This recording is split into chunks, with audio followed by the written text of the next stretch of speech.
10:42 p.m., and you're tuned to 94.6 FM. This is Lucas Doyle speaking. Though right now, I don't know how many of you are actually out there, listening. I'm in a small, dim studio in Sacramento, California, the hum of a backup generator. The only reason my voice is reaching past these walls. Outside, the night air is colder than it should be for mid-August, filled with the smell of dust and gas leaks. The city is too quiet, like it's holding its breath after what we all just went through. The clock stopped the moment it hit, but I can still hear the minute hand ticking in my head, replaying every second of it. The city's fallen. Roads are gone. You've got 5 minutes and 1 backpack. What do you take? Let me know in the comments below. The quake began just before 9 with no warning. No sirens, no emergency alerts screaming across our phones. One moment I was drinking coffee and setting up the late-night playlist, and the next, the ground itself growled. Not trembled, not shook. Growled. I felt it through the soles of my feet before the walls began to sway. The sound was low, heavy, like the whole earth was straining against itself. Then the building lurched sideways so violently I thought the roof was going to come down on me. The shelves behind me crashed, every record I've collected over the years shattering into the floor. The glass in the booth splintered, but somehow didn't fall. I held onto the desk like it was the only anchor left. When I stumbled out onto J Street a few minutes later, the whole horizon was glowing. Fires from ruptured gas mains, sparks from downed power lines. The street was cracked wide open, a jagged line tearing straight through the pavement. Cars had fallen nose first into it like toys dropped by a careless child. People were screaming, but some were silent, just staring at the ground that wasn't supposed to move like that. You don't realize how much you trust the earth beneath your feet until it betrays you. The emergency broadcasts didn't come. I switched on my phone. Nothing. No bars, no internet. Towers are down. The local news stations have gone dark. It's not just us. I've picked up faint signals from Reno and Fresno. Both cut out mid-sentence. I don't know if they lost power or if their people just ran. The only reason I'm still here is because this station has an old diesel generator in the basement, something the owner never got rid of. Right now, it's the only heartbeat this building has left, and I don't know how long the fuel will last. Reports are trickling in through shortwave chatter. San Francisco is burning. The Bay Bridge has collapsed in sections, sending cars into the water. The BART tunnels flooded instantly when the pipes ruptured, trapping thousands underground. Los Angeles is silent. I've heard nothing from there, not even static. It's like the whole southern half of the state just dropped off the map. Up north, Seattle's still faintly broadcasting, but they're calling it catastrophic. Multiple fault lines ruptured at once. This wasn't just one earthquake. This was the spine of the continent snapping. I saw the state capitol building earlier when I climbed onto the roof. Part of its dome is gone, crushed into the street. The sirens of emergency crews are few and far between, swallowed by the scale of this disaster. The hospitals are overrun. One doctor I managed to reach on an emergency frequency said his ER was treating people in the parking lot, triage done with flashlights and bloody hands because the generators failed within the first hour. For those of you listening right now, if you can hear me, you need to know, this isn't over. Aftershocks are rolling through every few minutes. Some shake for 5 seconds, some for 30. And everyone feels like the prelude to something worse. Don't go back inside buildings that look intact. Don't trust the walls. Don't light matches unless you know there's no gas leak near you. And if you live near the rivers or anywhere along the coast, get to high ground. The seismologists, at least the ones who still have working equipment, are saying the displacement along the faults is enough to trigger tsunamis. I don't know if it'll be hours or minutes, but the water will come. I keep thinking about the last voice I heard before the lines went dead. A dispatcher from Oakland. Her voice shaking but steady, saying the bay was draining, pulling out like someone unplugged a bathtub. That's the sign, she said. The water rushing out before it comes back higher, faster, unstoppable. She didn't finish her sentence. The line just cut. I'm not here to give you polished updates. This isn't the news anymore. This is one man in a crumbling city holding onto a microphone like it's a lifeline, because maybe it is. If I can keep this signal alive, maybe you'll know you're not alone. Maybe you'll know that someone is still out here, talking, breathing, surviving. My name is Lucas Doyle. I'm not a reporter, not a scientist, not a soldier. I'm just a voice in the dark, same as you, clinging to whatever's left. If you're in Sacramento and can still move, head east. The highways west are gone. The causeways are underwater or split apart.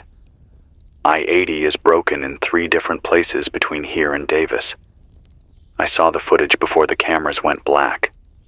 Cars stacked like metal corpses against each other. East toward the Sierra might be the only way out, though landslides are hitting the passes.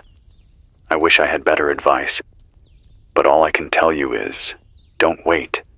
Don't sit still and think help is coming. The government hasn't said a word. No FEMA, no National Guard, nothing but silence. And in disasters like this, silence is the loudest warning you'll ever get. I'll keep this line open as long as I can. My voice is shaking, but I'll keep going. Because if the earth can break like this, if everything we've built can be torn down in a few minutes, then all that's left is us. And if you can hear me, then you're still alive. That has to mean something. It's 12:06 a.m. now, I think, though the wall clock here died during the second big aftershock and the phone network is still gone. You're still tuned to 94.6 FM if the antenna on our roof is doing its job. The generator in the basement is coughing between breaths like an old smoker, and I can smell the diesel coming up through the vents. There's a steady draft under the studio door from the broken window at the end of the hall, and every time the wind shifts, I catch a hint of smoke from somewhere east. I was born here, and I've lived with fire seasons for as long as I can remember. But this is not that smell. This is gas and plaster and scorched insulation. It's the smell of buildings bleeding out. When I lean close to the glass, I can hear far-off voices. Not many, just a few. Someone calling a name and not getting an answer. A dog barking once and going quiet. A siren that wobbles and then stops. The city always had a hum at this hour. Air conditioners, freeway tire noise, the soft rush of light rail, the drone from midtown bars. Right now, it's like someone cut the sound from the world and left us with the hiss of dust. A few minutes ago, I took the flashlight and walked down the back stairwell to check the fuel drum. I know you can't see me, but I want you to picture this place so you understand how thin the line is between my voice and silence. The stairwell walls are spidered with long, shallow cracks, the kind that look like dry riverbeds. The steps feel like they're one bad aftershock away from turning to sand.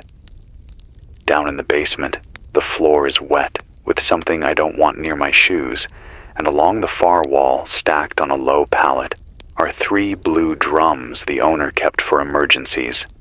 2 are empty. The third still sloshes when I nudge it. I opened a spigot and watched diesel creep into a plastic can, slow as honey in winter.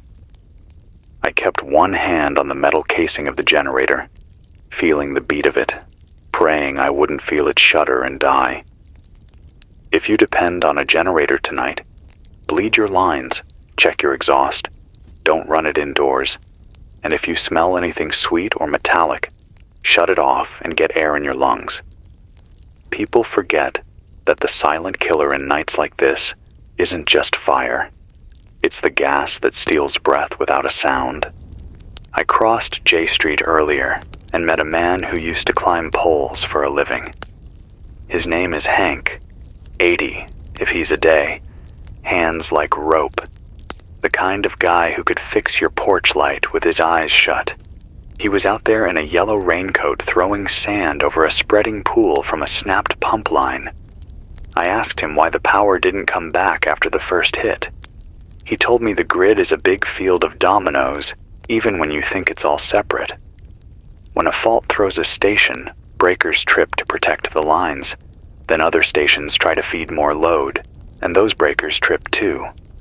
If the system is healthy, it islands and rebalances. Tonight, the earth ripped up the ground under those islands. He said the towers you don't notice, the big ones out by the slough with the long spans, some of those fell. If you've never looked at a tower on the ground, he said, it looks like a killed animal. And I knew what he meant. He thinks the big lines from the Sierra got hit by landslides, and that even if crews are alive, they can't get trucks on what used to be roads, because the roads aren't roads anymore. So if you're waiting at home with a candle and hoping the light will snap back like it does after a storm, stop hoping and start planning. Assume the dark is staying. Assume the fridge is dead for good. Eat the most perishable food first. Keep the freezer shut to trap the cold. If you have milk, drink it today. If you have meat, cook it now if it's safe to do it outside. And share it with whoever's near, because bad meat later will hurt you worse than hunger now. I've been collecting scraps of truth from anywhere a voice still carries. A retired seismology tech named Ben, who lives near McKinley Park, banged on our glass with a broken telescope tripod and handed me a paper notebook through the cracked pane. He used to tend the old analog instruments at a campus lab before they mothballed them. He wrote in big block letters so I could read by flashlight. He said this wasn't a simple rupture on one fault. He says the San Andreas tore in segments south of San Jose, while the Hayward and Calaveras lit up like a chain of fuses, and further north something deep under the valley floor let go. He couldn't give me magnitudes because the modern digital network is down and the analog drums he keeps in his garage went off the paper, but he underlined the same phrase 3 times, multi-fault cascade. If he's right, then the rocking you felt came from layers of motion stacked on each other, waves fighting waves, buildings pulled in 2 directions at once. I'm not a scientist. I am a man who can feel the floor shift under his chair while he speaks and wonders which beam over his head is the last one holding. I wish I could tell you what the state is doing. If there are plans, they aren't making it to these airwaves. The last automated message from the county came through the weather band an hour ago. It looped twice and then stopped mid-sentence. Evacuations in progress for low-lying areas along the American and the Sacramento River due to levee.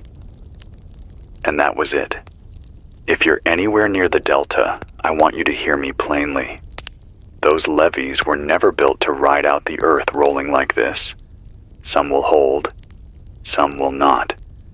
If you see water pushing where it shouldn't, don't wait to argue with it. Water doesn't argue back. Get to higher ground with a line of sight, not a pocket on a map. The causeways west of town lie almost at river level.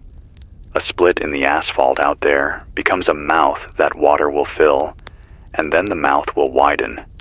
If you live in Pocket, Greenhaven, Freeport, Clarksburg, Cortland, Locke, Walnut Grove.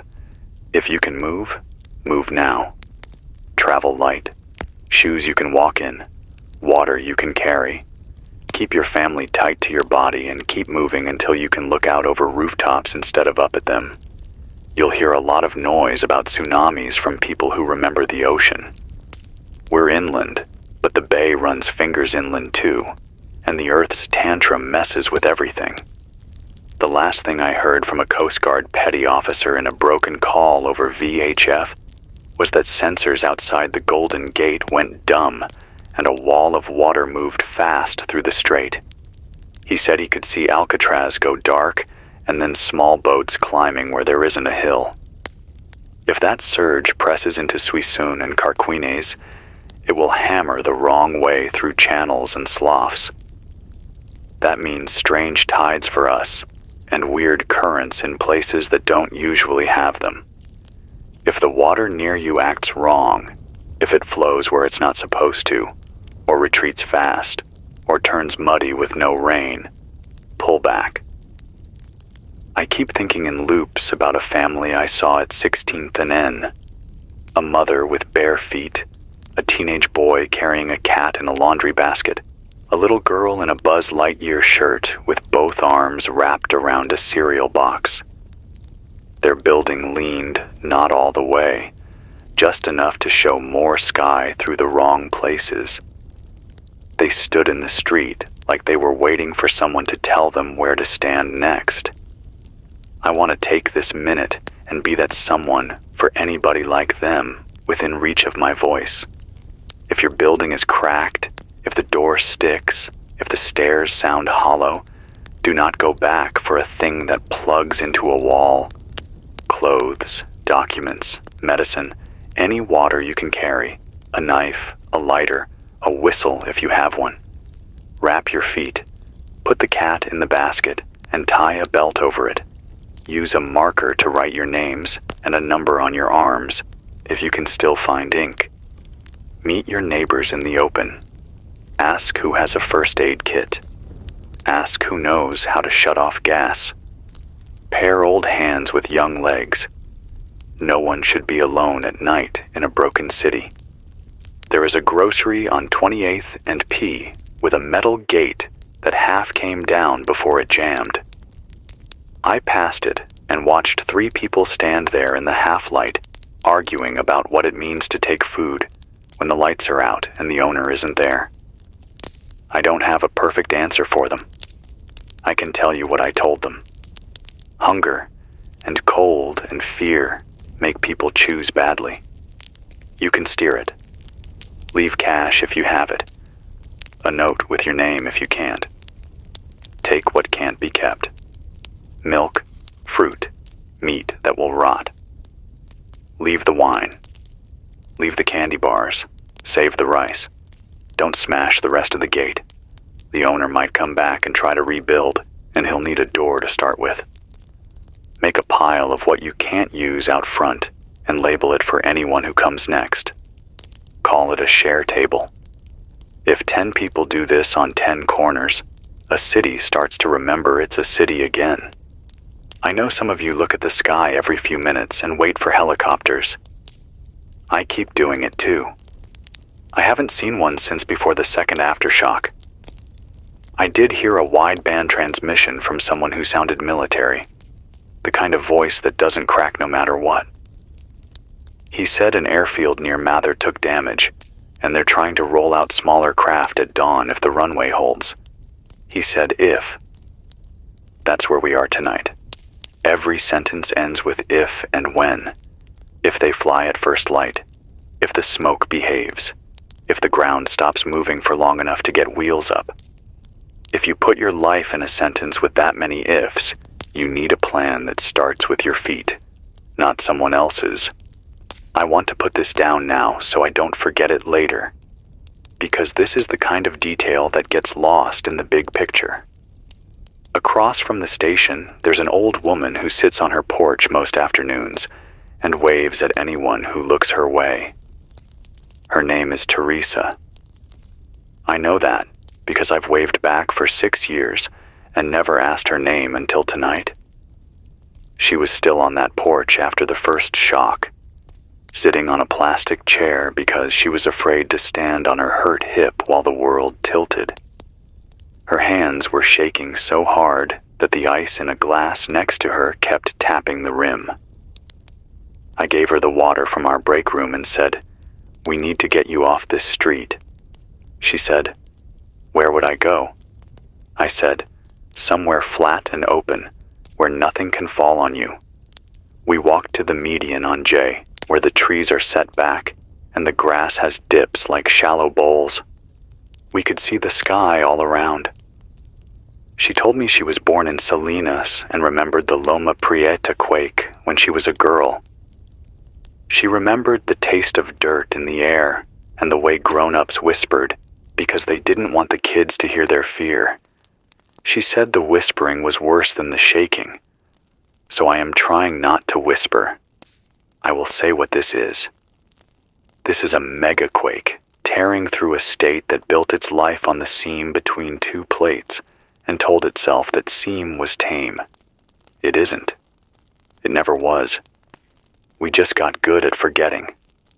Someone slid a notepad under the studio door an hour ago with names and neighborhoods written in a rushed hand. It's the kind of list people make when the world flips. I won't read the names on air. I don't know who's alive or not, and I won't put a name out into the dark if the reply is silence. But I want you to know that people are already doing the work that saves lives after the first shock stops. Block by block checks, tap codes on pipes, chalk marks on door frames to show a place has been cleared. If you are able, adopt your block. Draw a simple map of your street. Mark who lives where. Mark who needs insulin or oxygen, who has a baby, who has a dog that won't stop barking. List the tools you have and the ones you don't. Trade. Knock on doors in pairs, not alone. If a building is off its foundation, do not go inside. If you smell rotten eggs, that's gas. Turn the valve at the meter a quarter turn so the slot lines up crosswise with the pipe. Do not turn it back on. That's for a pro with a meter to check leaks. I know I sound like someone's dad right now, but there are no extra lives in this game. We have the bodies we have, and we need to keep them breathing. All right. I need to talk about water. The taps will cough at you for a while after the mains lose pressure. What comes out might look clear at first, and then turn brown. Don't trust it. If you have a water heater, it's a tank full of clean water, as long as the tank hasn't ruptured. Turn off power or gas to it. Close the cold water supply valve at the top to keep dirty water from backflowing in. Open the drain at the bottom and fill clean pots or bottles. If you can't find a hose, there's often a little bit you can catch at a time with a cup. If you have bleach that isn't scented, you can disinfect clear water with 2 drops per quart, 8 drops per gallon. Shake, wait 30 minutes. If it smells faintly of bleach after that, it's safer than it was. If you have a metal pot and a way to boil, bring it to a rolling boil for 1 full minute. If you live in a place with a pool, that water is okay to use for flushing and washing, but only drink it if you filter and disinfect it because of the chemicals. If you have a stream or canal nearby, remember that banks slide after quakes. Stay back from edges that look solid but aren't.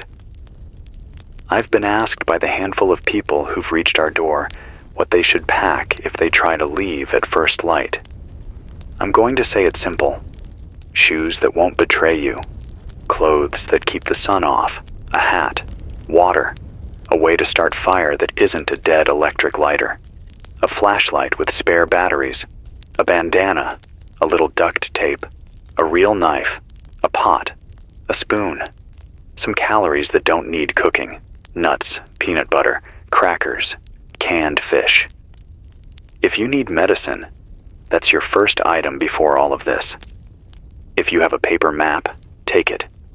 Your phone is a glass brick tonight. If you have kids, tuck a toy that fits a pocket, not a back you can't spare. If you can't carry it on your body for a mile, it doesn't go. If you have to choose between another bottle of water and another shirt, choose the water. A neighbor who used to work security at Mercy General came through around 11 with a cut on his forehead and the wild look that men get when they see more than they can hold. He said the hospital spilled out into its own parking lot when the backup power skipped. He said a surgeon finished a procedure in a hallway with a dozen iPhone flashlights held over the patient like stars. He said nurses were triaging with their hands because the monitors were useless. If you're healthy and you live within walking distance of a hospital, think about what you can bring at dawn that isn't a body that needs help. Water, blankets, clean t-shirts to use as dressings, tape, trash bags, a calm voice. Don't clog their lanes tonight. They have enough of that already. But at dawn, show up and listen. I can hear the ground again. It's a strange thing to explain if you've never felt it. The studio shakes a little, not much, like a dog dreaming. The blinds tick against the glass. There's a low grunt, not noise exactly, more like pressure you hear through your bones. People online used to argue about whether animals could sense quakes before we could. They're not online tonight, but the dogs across the city are telling us the same answer with their bodies. Yes. If you feel that wave, step away from brick walls and glass. Drop to your knees if you have to. Protect your head. Count out loud to keep your breath steady. If you're outside, stay outside. Buildings don't always fall all at once. They shed parts like snakes. It's the parts that kill you. I'm going to say 3 names because these 3 asked me to say them if I had the mic. Not as a roll call, not for grief, but to set a stake in the ground. Maria on 14th and V, who boiled her last pot of water and poured half into cups for her neighbors. Keith at 21st and K, who pulled 2 strangers out of a stairwell with a car jack. Auntie D on 27th and S, who keeps a tin of hard candy and a clean towel on her porch for anyone who needs a sugar bump or to wipe tears. If you can't hear me say your name, I want you to know I'm saying it in my head, where the names pile up like sandbags. The science guy, Ben, came back a second time with words I didn't want to hear, but will still speak. He says when faults move like this, they unlock other places. He says, long quiet zones sometimes wake up after the big one. He said the line that runs along the coast north of us, the one they call the subduction zone, isn't our problem tonight. But it's the kind of name that hangs in a room after it's spoken. He told me the safest lie people tell themselves after a quake is that the big stress is spent. Sometimes it is. Sometimes this is just the first punch. I asked him what to do with that. He said you do the same things either way. You get safe, you help the person next to you, you steady the old and the young, you make fire and water and shelter happen with your hands. He tapped his notebook and said, machines fail, people don't have to. The signal on our tower is starting to drift. I can hear it in the headphones as a soft sway, like the ocean in a shell. If you lose me for a minute, find your way back by turning the dial slow until you hear a voice again. I'll be here as long as this engine runs. If the engine dies, I'll wait for a lull and run to the basement and try the pull start, like I'm mowing a lawn in the middle of a war. And if that fails, I'll climb the stairs with this little handheld and throw my voice into the night from the roof until my throat gives out. I say that because I don't want you to count on me like a wall you can lean on. Lean on each other. I am a rope. I can only take so much weight before fiber parts. There's a man moving down the sidewalk with a red bicycle flipped over his shoulder and a woman behind him with her hand in the back pocket of his jeans to keep them together in case the street decides to buckle again. He looks up at our window. She doesn't. Their shadows jump over the cracked paint where the streetlight flickers. And for a second, I think maybe we'll make it. Not all of us. That lie is too sweet to swallow. But enough of us to remember how to lay bricks straight again, to lay pipe that doesn't leak, to draw lines on paper that turn into bridges that stay. It won't be soon. It won't be easy. But I just watched a girl in the shadow of a stop sign pull a full-size suitcase for a man she didn't know, and then push it back to him when he could walk again. When people ask me later, if there's a later, what I saw on the first night, I'll say I saw the ground crack and the sky burn, and I saw strangers act like kin. Before I stop for a sip of water and a check on the generator, I want to lay down a plan for the morning for anyone close enough to try. Choose a rally point in daylight within 3 blocks of your home, where the ground is open and nothing tall leans over it. A schoolyard, a wide median, the center of a cul-de-sac.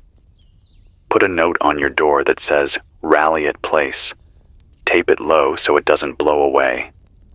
Bring a marker and a notebook. Make a list of names when people show up. If someone needs medicine, write it down. If someone has a skill, write it down. If someone has news from a few streets over, write it down. If someone is missing, write it down. If somebody is gone, and you're sure, write it down and circle it so we don't send searchers to grief. Send 2 people to the hospital with that list. Send 2 to the firehouse. Send 2 to check the old folks' home. Send 2 to find fuel and leave a note behind that says when they'll return. Scatter like fingers, come back like a fist. That's how a city holds a line without radios and trucks. That's how your block becomes a place again. I'm going to keep talking for as long as you need me to. My voice will go ragged and I'll drink, and it'll come back, and I'll keep going. If you are alone in a car on a split street, if you are in a field listening to a pocket radio with your knees pulled to your chest, if you are sitting on a porch like Teresa with a glass in your hand and your hip telling you the truth about what you can and can't do, breathe with me for 1 minute. In for 4. Hold for 4. Out for 4. Again. Your heart will slow. Your hands will stop shaking so hard. You'll be able to choose the next right thing and the next and the one after that. That's the path out of a night like this. Not a giant plan. One right thing, then another. I'm going to refill the can downstairs, and then I'll be back on this mic. If this signal winks out and returns thinner, ride the knob and find me again. If it goes out and doesn't come back, turn to someone near you and say your name and listen to theirs and make a plan for the next 10 minutes. Then make a plan for the 10 after that. The earth is still breathing heavy under us. So are we. My name is Lucas Doyle. You're on 94.6 FM. If you can hear me, you're still here. And that is the kind of miracle we can use. It's 3:12 a.m., or close to it, though time is slippery now. The generator downstairs is still coughing along, giving me just enough juice to hold this signal steady, though I swear the hum in the wires is weaker than it was an hour ago. You're still with me on 94.6 FM, and I'm still here, Lucas Doyle, sitting in a studio where the air is thick with dust that keeps drifting in through the cracked glass. The dust tastes like chalk when it settles on your tongue. The lights downtown are gone. Sacramento has no skyline anymore, just black silhouettes with jagged gaps where windows used to glow. The aftershocks keep coming, like someone is kicking the legs out from under the earth every half hour. Just now, the whole building lurched sideways again, hard enough to topple what was left on the shelves. I heard the groan of steel in the beams above, and I thought maybe this was the one that would bury me here, mic and all. But the shaking stopped after maybe 15 seconds. Every time it stops, the silence feels worse, because you know the ground is only holding its breath before it exhales another punch. I keep the flashlight beside me, and every time the room tilts, the beam skitters across the ceiling tiles like a nervous heartbeat. The city is unraveling. I walk down K Street before climbing back up here to talk. Whole blocks are split, as if a giant hand dragged a knife through the pavement. Cars lie sideways in trenches.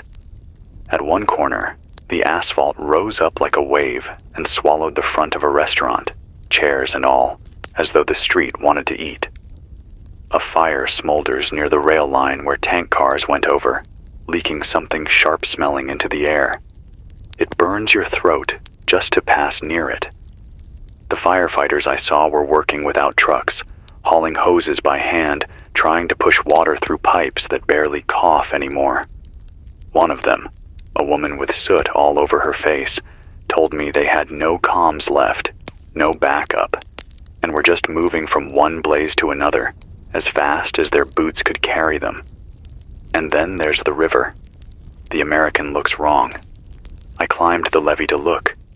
The water isn't calm. It's rushing like spring melt in February, even though we're deep in August.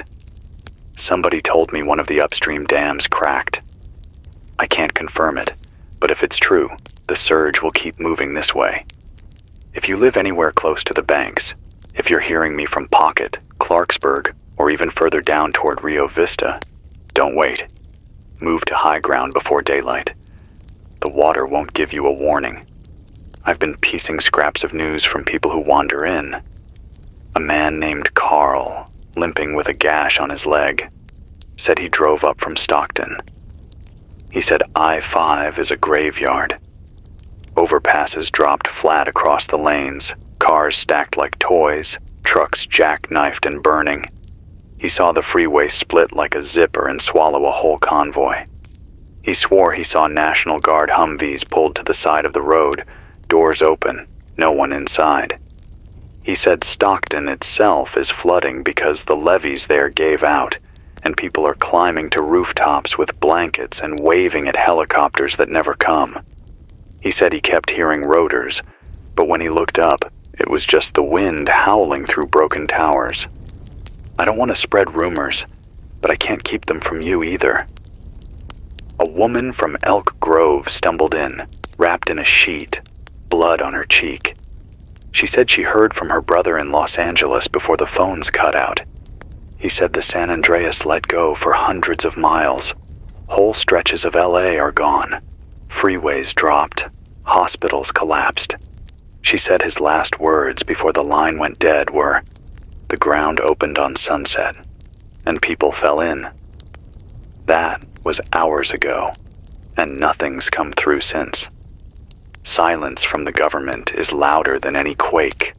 No FEMA bulletins, no governor's office updates, no president on a split screen promising help, just the dark, just the diesel engine downstairs and the voices of whoever makes it far enough to pound on my door.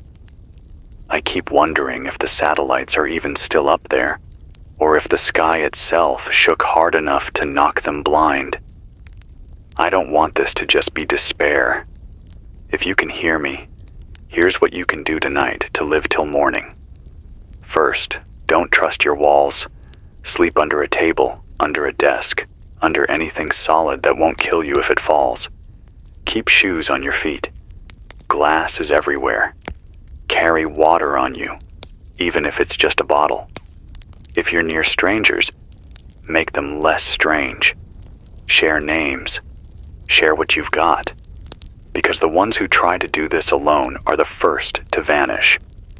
If you have a radio, keep it tuned here or sweep for other voices. There's safety in hearing someone else still breathing. And don't light candles unless you're far from the smell of gas. I walked past 2 houses near 21st that blew out their windows because someone tried. Keep a flashlight handy. If the batteries die, break open a solar garden light. Those plastic things stuck in front yards. They'll glow for hours inside a room, safer than flame. I'm running on fumes myself, but I'll keep speaking until my throat gives out. This mic is the only thread I've got to throw into the dark. If the thread finds you, hold on. The world isn't steady anymore, but we can be steady for each other. I'm Lucas Doyle, 94.6 FM, and I'll stay with you through this night as long as the power holds. It's sometime after 4 in the morning now. The clock on the wall is frozen at 9:14, the second it all began, so I'm measuring time by the way the dark sky outside is shifting toward that first dull gray before sunrise. You're still on 94.6 FM, and I'm still here, Lucas Doyle, with a voice that feels like sandpaper from hours of dust and smoke. But I'll keep going as long as these wires hum and the fuel in the drum downstairs drips into the hungry mouth of that generator. The air has changed. You notice it when you've been breathing the same room for too long. It's heavier now, almost damp, like the city itself is sweating. I cracked open the back door a while ago to take a look, and I could hear the sound of water running where no water should be. A pipe burst down the alley, a steady stream spilling across the broken pavement, carrying bits of plaster and dirt. But this wasn't clean water. It smelled metallic, bitter, like the taste of old pennies. The ground is bleeding out the city's veins one by one, and we're the ones trying to drink from them. A group of men and women showed up at the station just after 3. They were carrying a kid. Couldn't have been more than 7 years old, her face pale, her lips cracked. She had a broken arm set in a sling made out of a ripped bedsheet. They asked if I knew where they could find clean water. I told them about draining the water heater, about the bleach drops, about boiling if they could manage fire safely. They nodded, said thank you, and one of the men, a big guy with a swollen ankle, whispered that they were heading toward the high school on 34th Street. Apparently, people are gathering there, pulling desks into barricades and trying to make a field hospital out of the gym. If you're nearby and able to move, that may be a place where the living are still banding together. But go carefully. Streets aren't streets anymore. They're traps of broken concrete, wires down like snakes, and in some places, the ground is split open wide enough to swallow a house. The last shortwave chatter I caught was ugly. A ham operator out of Nevada, voice trembling, said, "Martial law has been declared across the western states." He said military convoys are forming, not to rescue, but to seal off. He used the word containment. That word sticks in the throat. If they're pulling barriers across I-80 and I-5, then it means the rest of the country sees California as a wound that needs to be cauterized. I don't know if he's right, but if you see uniformed trucks and razor wire in the next day or two, remember it. They may not be here to let you out. I heard something else too. A faint voice, could have been from as far away as Portland, breaking through static. He said seismologists, what's left of them, are calling this not one event, but a chain reaction. Faults waking up like dominoes. Some are saying the ground displacement measured is the largest since records began, maybe larger than anything in recorded history. The number he gave was impossible to me. 30 feet of shift along certain faults. 30 feet. Imagine the earth under your home sliding the length of a bus in less than a minute. That's why freeways folded like paper, why bridges twisted, why rivers jumped their banks. The silence from the government is complete now. Not a word on emergency bans. Nothing on the weather channels. The last official voice I heard was that cutoff alert about levees an hour after the first quake. Since then, only static. If leaders are still alive, they've either lost their lines or they've chosen to save their words for themselves. Either way, don't wait for instructions from above. The only orders that matter now are the ones you and your neighbors make together. I need to talk about food. You may have a day, maybe two, before your kitchen becomes a trap. Without power, your fridge is a coffin for meat and milk. Prioritize. Eat what spoils first. Don't be picky.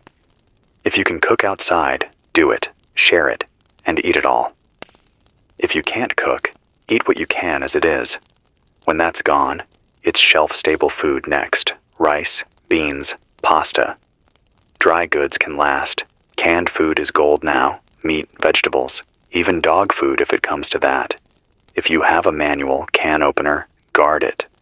A can with no opener is just a cruel riddle. If you have salt, keep it. If you have honey, treasure it. The simple things will outlast you if you're careful. And remember, don't eat anything from a bulging can. Botulism doesn't care that the ground moved. I keep circling back to what I saw outside half an hour ago. A stretch of 19th Street is just gone, like it was erased. On one side, a row of houses. On the other, a jagged drop where the earth split open. I shone my light down into it, but the dust was so thick it looked like a brown fog swallowing the beam. Somewhere down there, I could hear water trickling. It made me sick to think of what else is down there now. Cars, whole pieces of homes, maybe people who never had a chance to run.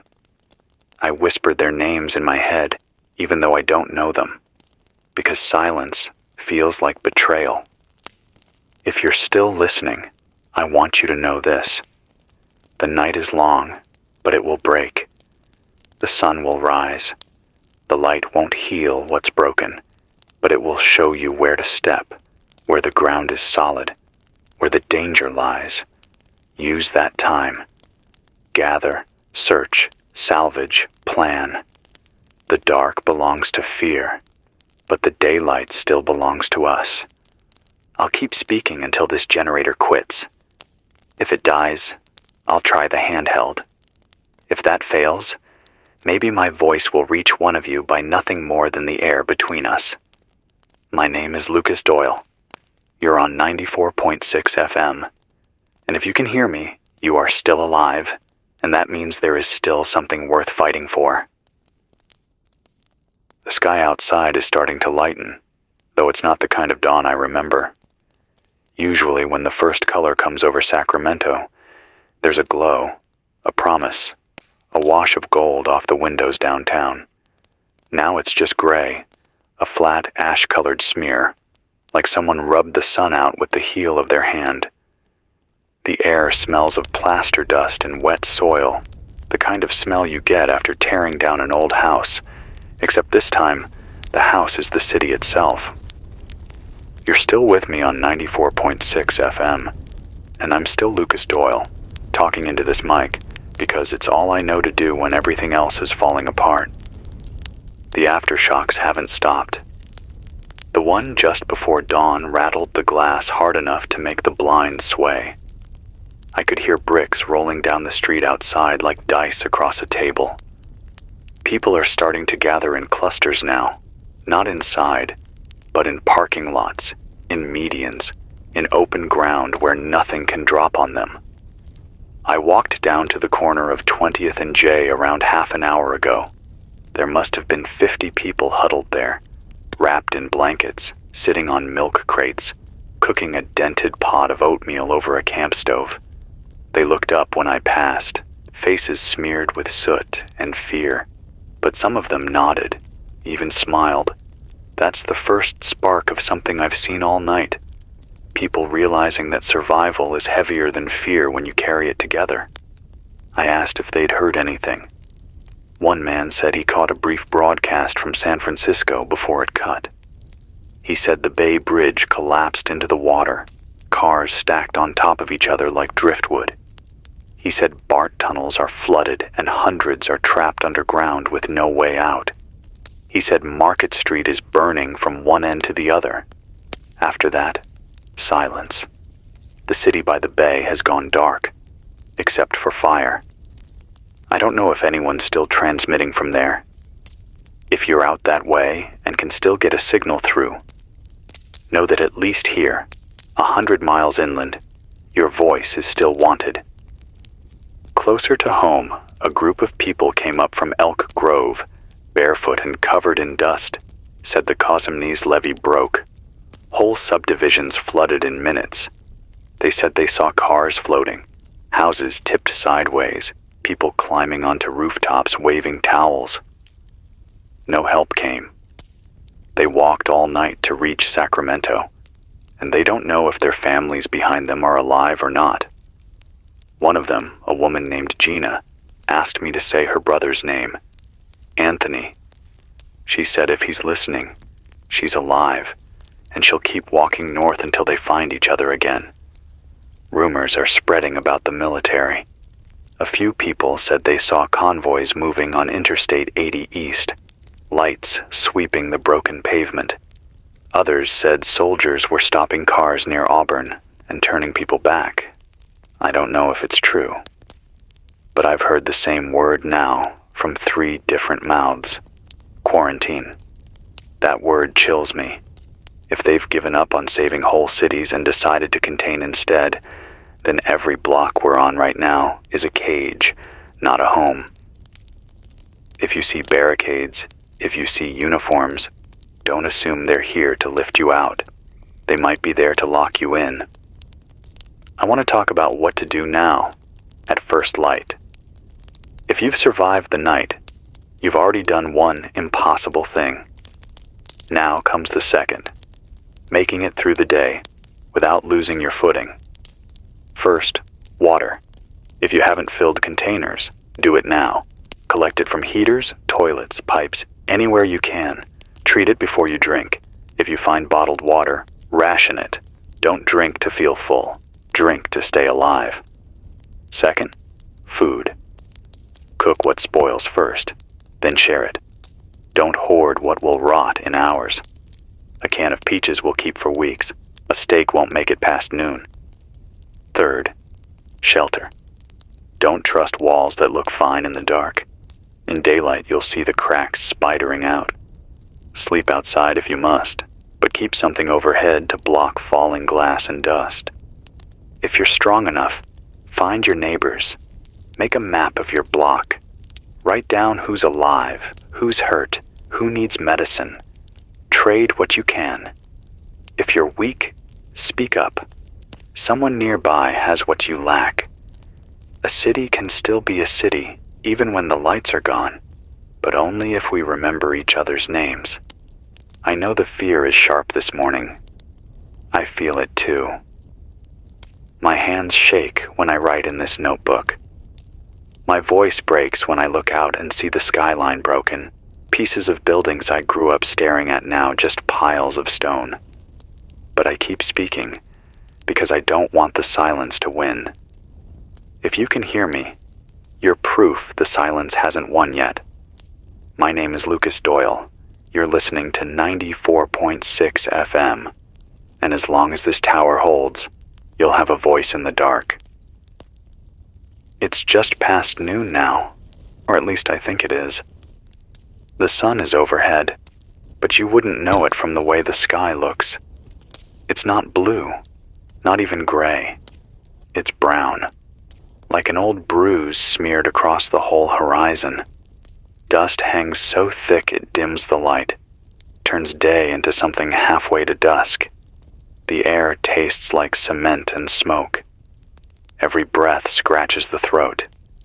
If you've got cloth, wet it and wrap it over your mouth. If you've got nothing, pull your shirt over your face and breathe shallow. I'm Lucas Doyle. You're still on 94.6 FM, and somehow this generator is still dragging its tired heart along, keeping me loud enough to reach whoever is left out there. The city looks stranger now than it did in the dark.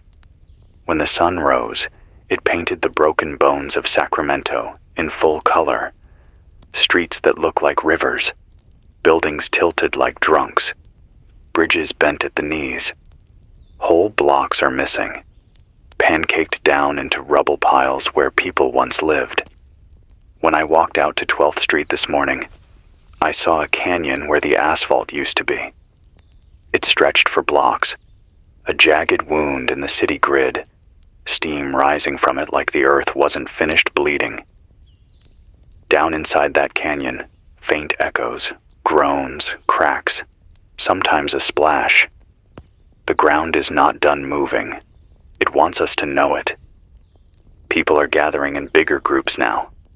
Parking lots have turned into camps. At Sutter Middle School, a crowd set up tarps on the field, and they're using the bleachers as watch posts. At Fremont Park, families have pulled mattresses outside, circling them around campfires. You see kids clinging to stuffed animals, faces streaked gray from dust, and for a second, it feels like a war zone photo instead of your own neighborhood. But they're surviving. A man named Victor walked past me dragging a wagon full of bottled water he scavenged from a toppled vending truck. He handed them out one by one, no questions asked. A woman named Sonia had a box of inhalers from her clinic that somehow stayed intact. She was handing them out to anyone coughing too hard. These are the details that matter, the little choices, the little mercies. But I have to tell you the darker things too. I spoke to a group that came up I-5 from South Sacramento. They said parts of Meadowview are burning and no one is fighting it. Whole neighborhoods gone. Houses collapsed into each other like dominoes. They saw people looting a pharmacy, shoving bottles into backpacks, fighting over painkillers. They said one man tried to stop them, and he didn't walk away. The order we thought was solid is already cracking. When people can't find food or medicine, their hands go to fists fast. If you can, if you have enough, share it now while the threads of decency still hold. Once people start fighting over scraps, it gets harder to stop the slide. And the military, rumors are turning into sightings. A man from Arden Fair swore he saw armored vehicles rolling east on Business 80, heading toward Roseville. He said they were towing mobile fences, rolls of razor wire strapped to flatbeds. He said the soldiers weren't stopping to help anyone, just moving fast, guns ready. Another woman told me she saw helicopters circling above McClellan, dropping flares, but not rescuing anyone. Every time I hear it, that word comes back. Quarantine. If they've decided to lock the disaster in instead of pulling us out, then we need to prepare to be on our own longer than we want to believe. There's something else gnawing at me. A ham operator out of Portland broke through the static around 11. He said Washington, D.C. has gone silent. Not just power out, silent. No White House feeds, no Pentagon broadcasts, no press lines. The only voice he caught was a shaky relay from Virginia saying, "Communications compromised." If that's true, then this isn't just California's nightmare. This could be the whole country slipping into dark. If you're listening, here's what you need to focus on today. First, water. Gather it before the taps die completely. Second, food. Eat the perishables now. Save the shelf-stable for later. Third, shelter. If your home is leaning, don't trust it. Better a tent in the open than a roof that comes down on your head. Fourth, people. Don't isolate if you don't have to. Find your neighbors. Make a plan together. One person alone is a target. 10 people together are a force. I keep telling myself not to lose hope. I walked past Fremont Park earlier and saw a man playing guitar. The strings dusty, his voice cracked. But people gathered, sat on curbs, listened. Some of them even sang along. Imagine that, singing when the earth is still breaking under our feet. That's the proof we're not finished yet. You're not alone out there. I'm still here, mic in hand, diesel dripping into the veins of this old generator. My name is Lucas Doyle, and this is 94.6 FM. Keep breathing, keep moving, Keep watching the ground under you, and above all, keep each other alive. It's afternoon now. I can't tell you the exact hour, but the light outside has that flat, cruel weight it gets when the sun is high, but hidden by smoke and dust. No shadows, no color, just a dim glow like the world's been put under a heavy lid.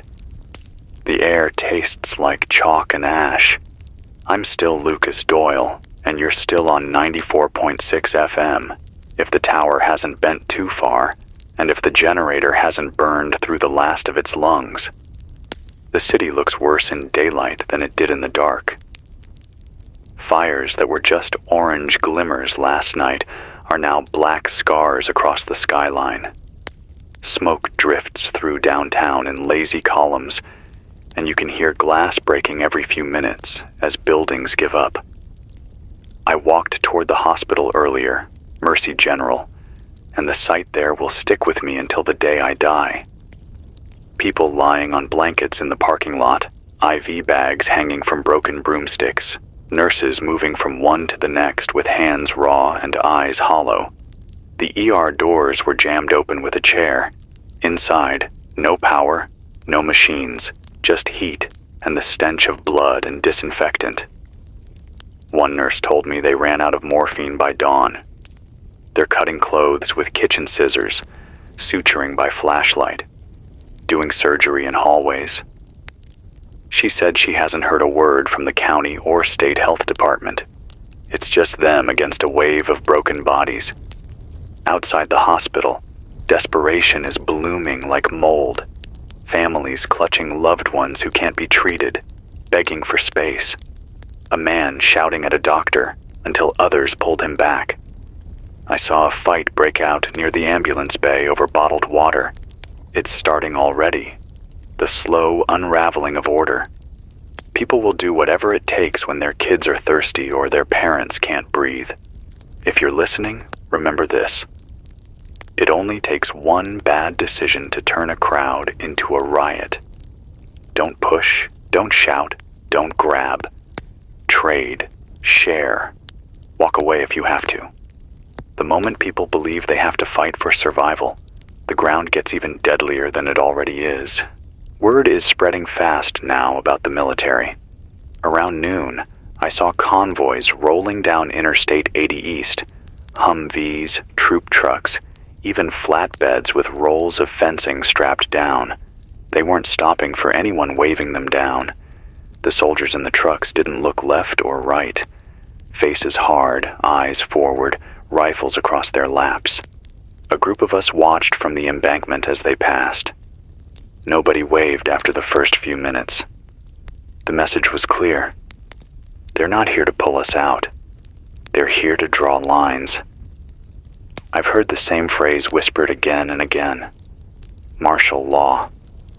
And not just here. A man with a handheld set got through to me on a scratchy band. Said San Francisco is under curfew. Soldiers at intersections. Tanks blocking bridges that are still standing. He said anyone caught looting is being shot on sight. He didn't sound like he believed it himself, but his voice cracked when he said he saw bodies in the street that weren't there the day before. I can't confirm it, but if it's true, the ground isn't the only thing splitting apart. The trust between us and the ones in uniform is too. Another rumor. Someone passing through swore Los Angeles is gone silent completely. No news, no radio, no nothing. He said he heard someone claim whole neighborhoods sank when the San Andreas ruptured, streets sliding into new canyons. He said Sunset Boulevard itself opened like a scar. I don't know how much of that's true, but I know the silence means something. Cities don't just go quiet unless there's no one left to speak. So where does that leave us? Alone, maybe. But not helpless. If you're alive, you've already done something impossible. Now you have to do it again, hour by hour. Gather in numbers. Write lists of names. Mark houses that are cleared or unsafe. Pool water and food.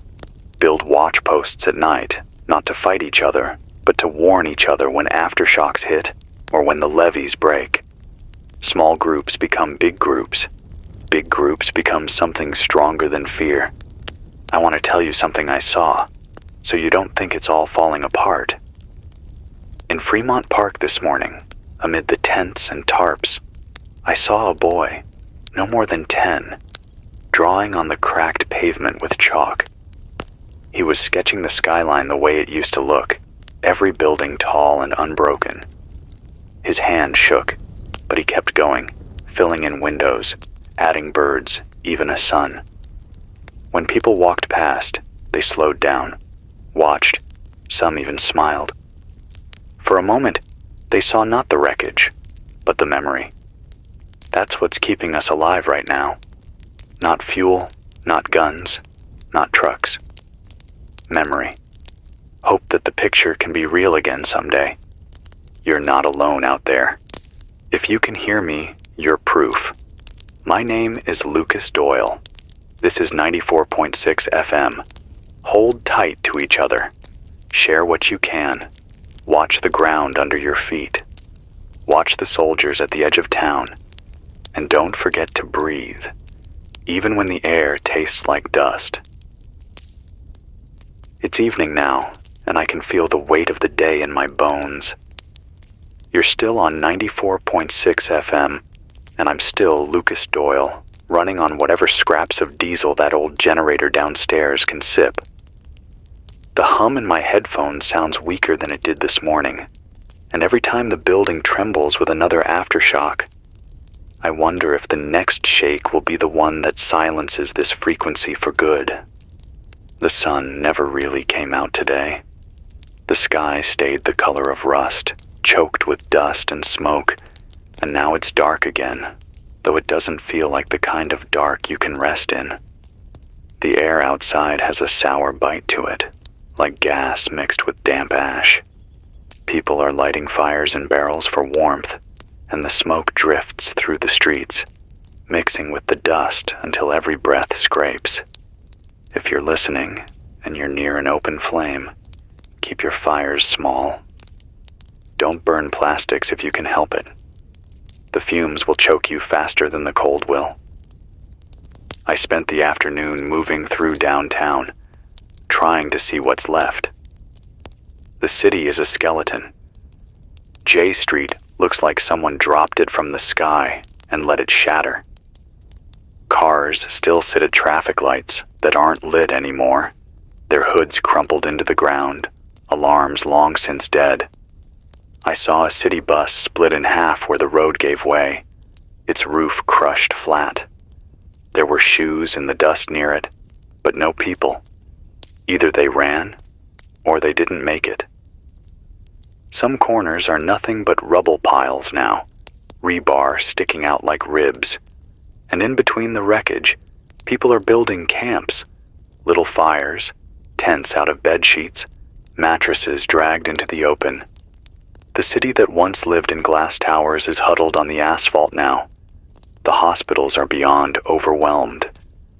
I went back by Mercy, and the parking lot is now an ocean of bodies on blankets.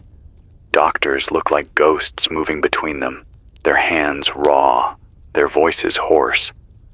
I heard a man crying out for his wife, shouting her name until his voice cracked. No one could answer him.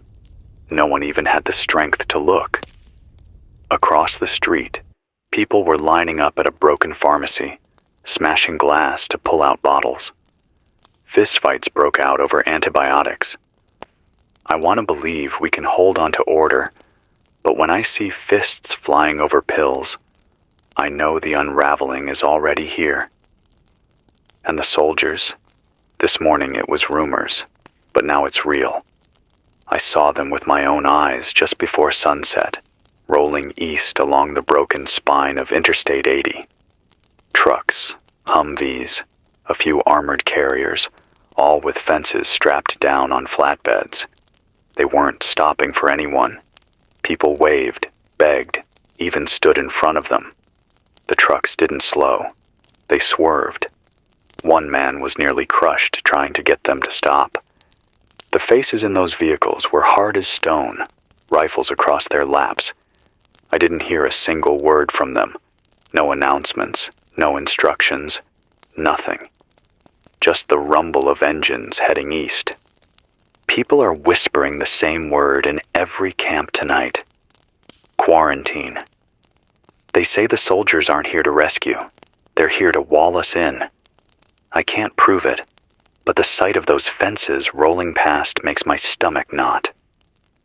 If they're pulling lines across the highways, then Sacramento isn't a city anymore. It's a cage. There's more. A ham operator broke through the static an hour ago from Portland. His voice was thin, shaky. He said Washington, D.C. is silent. No presidential address, no Pentagon feed, no FEMA bulletins. Just silence. He said the last he heard was a message from Virginia about communications compromised before the line went dead. If that's true, then this isn't just California's collapse. This might be the whole country falling into the dark. I want to tell you something that gave me hope today.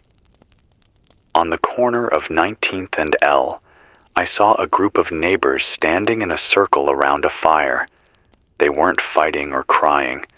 They were passing around a pot of soup made from whatever they had left.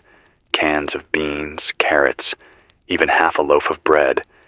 Each person took a spoonful, then passed it on. No one went without. For a few minutes, you could almost believe we were still a community, still human, still something worth saving. If you can hear me tonight, know this. The ground may still be shaking, the sky may still be choking us with dust, and the soldiers may be moving to lock us down. But you're alive. That means you've got another chance to see daylight. Another chance to stand shoulder to shoulder with someone else and refuse to let the silence win. I'll stay here until the generator dies, until the building falls, until my voice gives out. This is Lucas Doyle, and you're listening to 94.6 FM. If you can hear me, you are not alone. It's late now. I can't see the clock, and the phones are dead. But the weight in my chest says it's close to midnight. You're still on 94.6 FM, and I'm still Lucas Doyle, though my voice is rough from dust and smoke and too many hours talking into this mic without rest. The generator in the basement is rattling like it's about to cough its last breath, but it's holding, and as long as it does, I'll keep speaking. The city has turned into something unrecognizable. Sacramento was never silent. Not even in the early hours. There was always the hum of traffic, the low throb of trains, the whine of planes overhead. Tonight there's none of that. Just the snap of wood burning in barrel fires, the occasional crash of glass when a building surrenders another piece of itself, and the low murmur of people huddled in clusters. I walked past Cesar Chavez Plaza earlier, and the open space was crowded with tents made from bed sheets, tarps, whatever people could salvage. 100 or more, all jammed together. At first glance, it looked like community, but step closer and you can feel it. Tension buzzing like a live wire. People clinging to bags of food, arguments sparking over water bottles. One man swung a 2x4 at another over a can of beans before others pulled them apart. The hunger is already sharpening teeth. I saw the same thing at the Safeway on 19th. The windows were gone, shelves stripped bare. What food remained was in a pile on the floor where people were fighting over it. No law, no lines, no order. Just hands grabbing whatever they could. A woman staggered out with 2 bags of rice clutched to her chest, her face streaked with blood. Nobody stopped to help her. They just kept grabbing. If you're listening, don't let it get like that where you are. Organize now. Pool food. Ration it. Set rules before desperation sets the rules for you. Hunger will tear apart what's left of this city faster than the earth did. I heard another ugly rumor tonight. A group from the edge of town said soldiers fired on people trying to cross a barricade near Roseville. They claimed 20 or more dead. I can't confirm it, but I've heard too many whispers like it to ignore. Martial law isn't coming. It's already here. The convoys I saw earlier weren't carrying aid. They were carrying fences. If you're planning to leave Sacramento, know this. The highways may already be sealed. And if you reach a checkpoint, don't expect open arms. Expect rifles. The hospitals are breaking. A doctor from UC Davis Medical Center came into the station just before dusk, her scrubs torn and her hands shaking. She said they ran out of antibiotics, out of blood bags, out of almost everything. They've turned away people with wounds too deep to treat. She looked at me and whispered, "We're deciding who gets to live and who doesn't." She didn't cry when she said it. She just walked back into the night, shoulders sagging, like a tree about to snap. If you're near a hospital, don't wait for them to save you. Save yourself however you can. Stop bleeding with pressure. Wash wounds with boiled water. Use clean cloths. Keep dirt out. Infection will kill as many people as falling buildings if we're not careful. But I don't want to leave you only with despair. I saw something tonight that felt like the opposite. Near 23rd Street, a man had dragged a generator into the open, and with it, he powered a string of Christmas lights. Just a dozen bulbs, red and green, strung between two broken trees. People gathered there, drawn like moths, standing in the glow. No fighting, no shouting, just a circle of faces lit by something human, something familiar. A kid reached up and touched one of the bulbs, smiling for the first time since I'd seen her. That's the image I want burned into your mind. Not the fights, not the wreckage. We can still make light, even in this dark. If you're listening now, remember, survive the night, and you've already done something incredible. Don't waste it. At dawn, find others, make lists of names, trade what you can, defend what you must. If soldiers come, be careful, but don't let fear drive you into silence. We're still here, and we're still human, even if the ground and the government want us to forget it. This is Lucas Doyle, 94.6 FM. My throat is raw, my eyes sting, but I'll keep speaking until this tower falls or this generator dies. If you can hear me, hold on. You're not alone, not tonight, not ever, as long as my voice can still crawl across this broken city. It's the second morning since the ground tore open, and I can feel every hour of it in my body. You're still on 94.6 FM, and I'm still Lucas Doyle. The generator downstairs is grinding like it hates me, but it's still pushing enough juice through these lines to keep my voice reaching you. The air in here is stale, metallic, mixed with dust. My tongue feels like sandpaper. I've barely slept. Just closed my eyes for a few minutes at a time with the mic still in front of me, afraid if I let go, the silence would take over. The city is unrecognizable in daylight now. When I stepped outside just after dawn, the streets looked like a battlefield, not from bombs or shells, but from the earth itself. Asphalt broken into jagged slabs, sidewalks tilted at angles, whole intersections sunken like bowls. The American River runs fast and muddy, higher than I've ever seen in summer. Someone said the Folsom Dam cracked. I can't confirm it, but if it's true, we'll feel it soon. Already, the levees are groaning, water seeping through seams that were never meant to hold against this kind of pressure. If you live near the river, I'll say it again. Don't wait. Get to higher ground before it's too late. The camps have started to divide. Yesterday, people clung together in whatever open space they could find. Today, groups are pulling apart, staking out territory like tribes. At Fremont Park, I saw one group setting up a ration line, guarded by men with bats. A block away, another group was cooking on a propane stove, turning away anyone they didn't recognize. Tension is in the air, sharp as the dust. The fights are coming, I can feel it. Hunger makes enemies out of neighbors faster than anything else. If you're in a camp, push for rules now before desperation writes its own. Make agreements, share, post watches.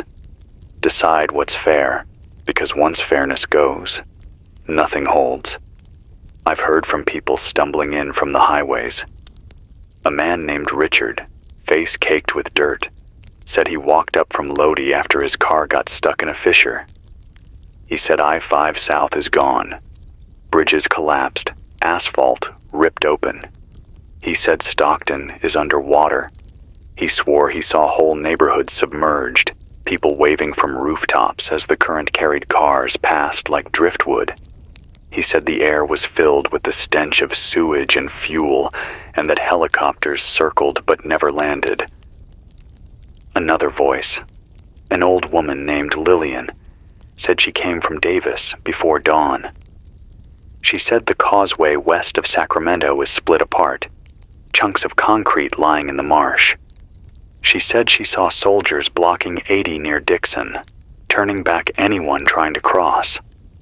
When someone begged to get through, the soldiers raised their rifles.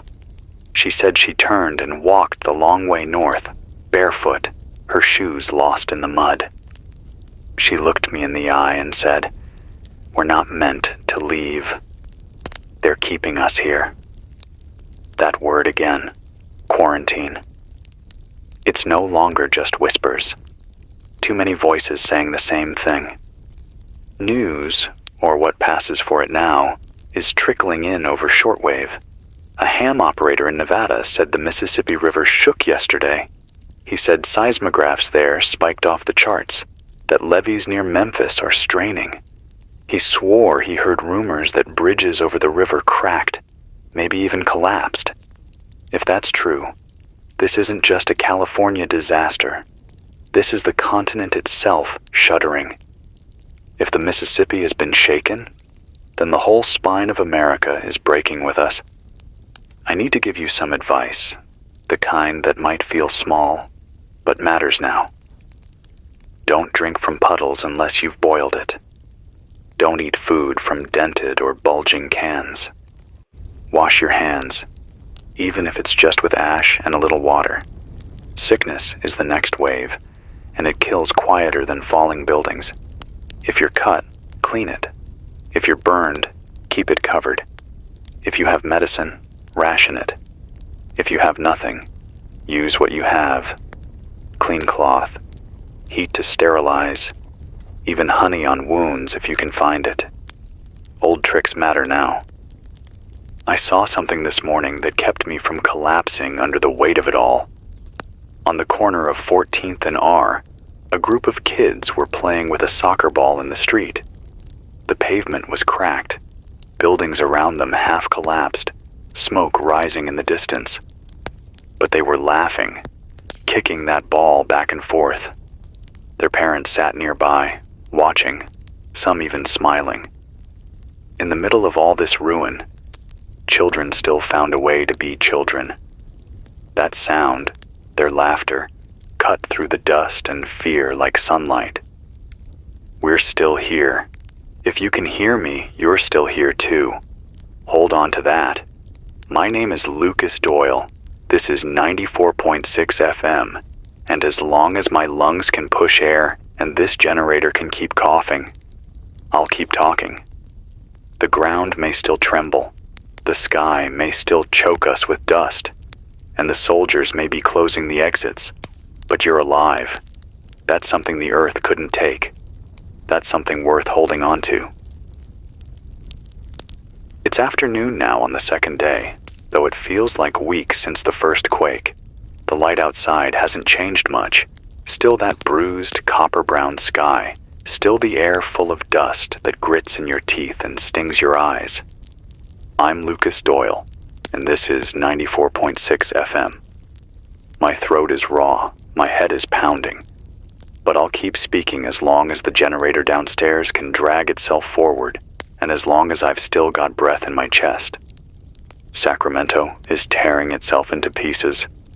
I walked down toward Fremont Park again this morning. The camp that started as a circle of families cooking together is now split into 3 groups, each guarding its own pile of supplies. I saw men standing with bats and pipes, daring anyone to come close. A woman screamed at another for taking a bag of rice. 2 kids were pulling on the same box of crackers until someone slapped one of them across the face. The smell of fear is thicker than the smoke now. People are hungry, thirsty, desperate. You can see it in their eyes, how fast they're sliding toward violence. If you're out there listening, if your group is still holding together, please, make rules now. Decide how to share. Don't let hunger speak louder than reason. Food riots broke out at the Safeway on the 19th before noon. I got there too late to see the start, but the glass was gone, shelves gutted, and blood streaked across the floor. A man lay outside with his face swollen, unconscious or worse, his hands still clutched around a loaf of bread. People were running in every direction, clutching cans, boxes, bags, some dropping things as they fled. No one stopped. No one helped. If you've been waiting to find food in the markets, don't. They're empty now, stripped clean, and whatever's left will cost you more than hunger. I spoke to a teenager named Maya who'd been at the riot. She was shaking, her shirt torn. She said soldiers showed up at the edge of the parking lot, rifles raised, shouting for people to back away.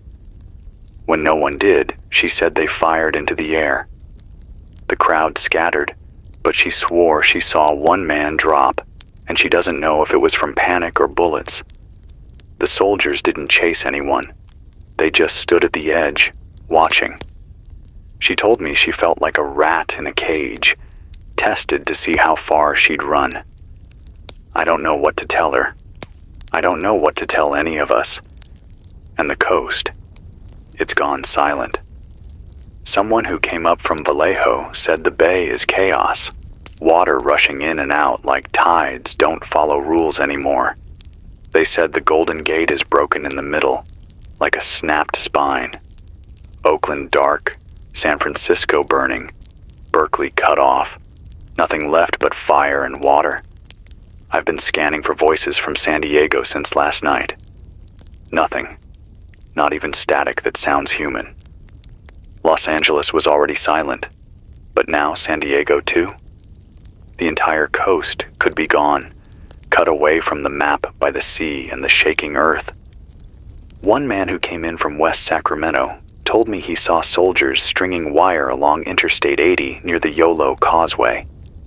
He said they weren't letting anyone pass, not even families with kids. He said one man begged on his knees, holding his baby up, and they turned him back. That word again, quarantine. It's not rumor anymore. It's real. They're building cages out of our highways. If you're listening now, I want to remind you of the basics. Don't drink standing water. Boil or bleach everything. Eat perishables first. Save cans for later. Keep fire outside if you can. If you must light something inside, crack windows. Keep it small. Don't let smoke take you while you sleep. And if you're in a group, post watches. Not just for soldiers, not just for aftershocks, but for each other. Fear can make people do things they'd never imagine. But I also want to leave you with something I saw today. Near 21st Street, a group of neighbors dragged chairs into the middle of the road and sat together, passing around a jug of water and a single loaf of bread, tearing it into pieces. No shouting, no fists, just quiet chewing, nods, and eyes that said, "We're in this together." For a few minutes, I stood there and watched, and I felt the knot in my chest loosen. The ground can break, the government can vanish, Soldiers can fence us in. But as long as we can still share, even a piece of bread, we are not finished. You're still here. I'm still here. My name is Lucas Doyle. This is 94.6 FM, and if you can hear me, you're alive. That's enough to fight for. That's enough to keep talking into this mic until the fuel runs dry. It's evening now, and the sun is sinking somewhere behind that wall of dust and smoke, though you'd never know it by looking outside. The light hasn't softened into gold. It's just dimmed into a thicker gray, the kind that presses down on the streets until even the air feels heavy. I'm still here, Lucas Doyle on 94.6 FM, and if you're still tuned in, then you've made it through another day in a city that doesn't look like itself anymore. I walked south today, past Broadway, toward where the old Mercy General once stood. The building is cracked like an eggshell, walls buckled, windows gone. What's left of it is nothing but rubble and the smell of medicine and rot. A man out front told me the doctors walked away this morning, those who hadn't been killed in the collapse. He said the last patients were carried out into the parking lot, some on makeshift stretchers, others laid on the asphalt with blankets over them. I saw a boy, maybe 10 years old, sitting cross-legged beside his father, fanning him with a piece of cardboard, while the man's breathing rattled like pebbles in a tin. No power, no clean water, no supplies. The hospitals have joined the city in falling silent. If you're sick or injured now, it's just you and what you can improvise. Out on the streets, another change is happening, faster than I expected. Groups are forming, not families, not neighborhoods, but gangs. I watched a pack of young men today, maybe a dozen of them, all in dark hoodies, faces wrapped in rags, storm down J Street, carrying lengths of pipe and crowbars. They weren't scavenging. They weren't looking for food. They were hunting. Anyone on the sidewalks scattered when they saw them coming. One man didn't move fast enough, and they knocked him flat, kicked him until he stopped moving, then stripped him of his shoes and bag. I didn't shout.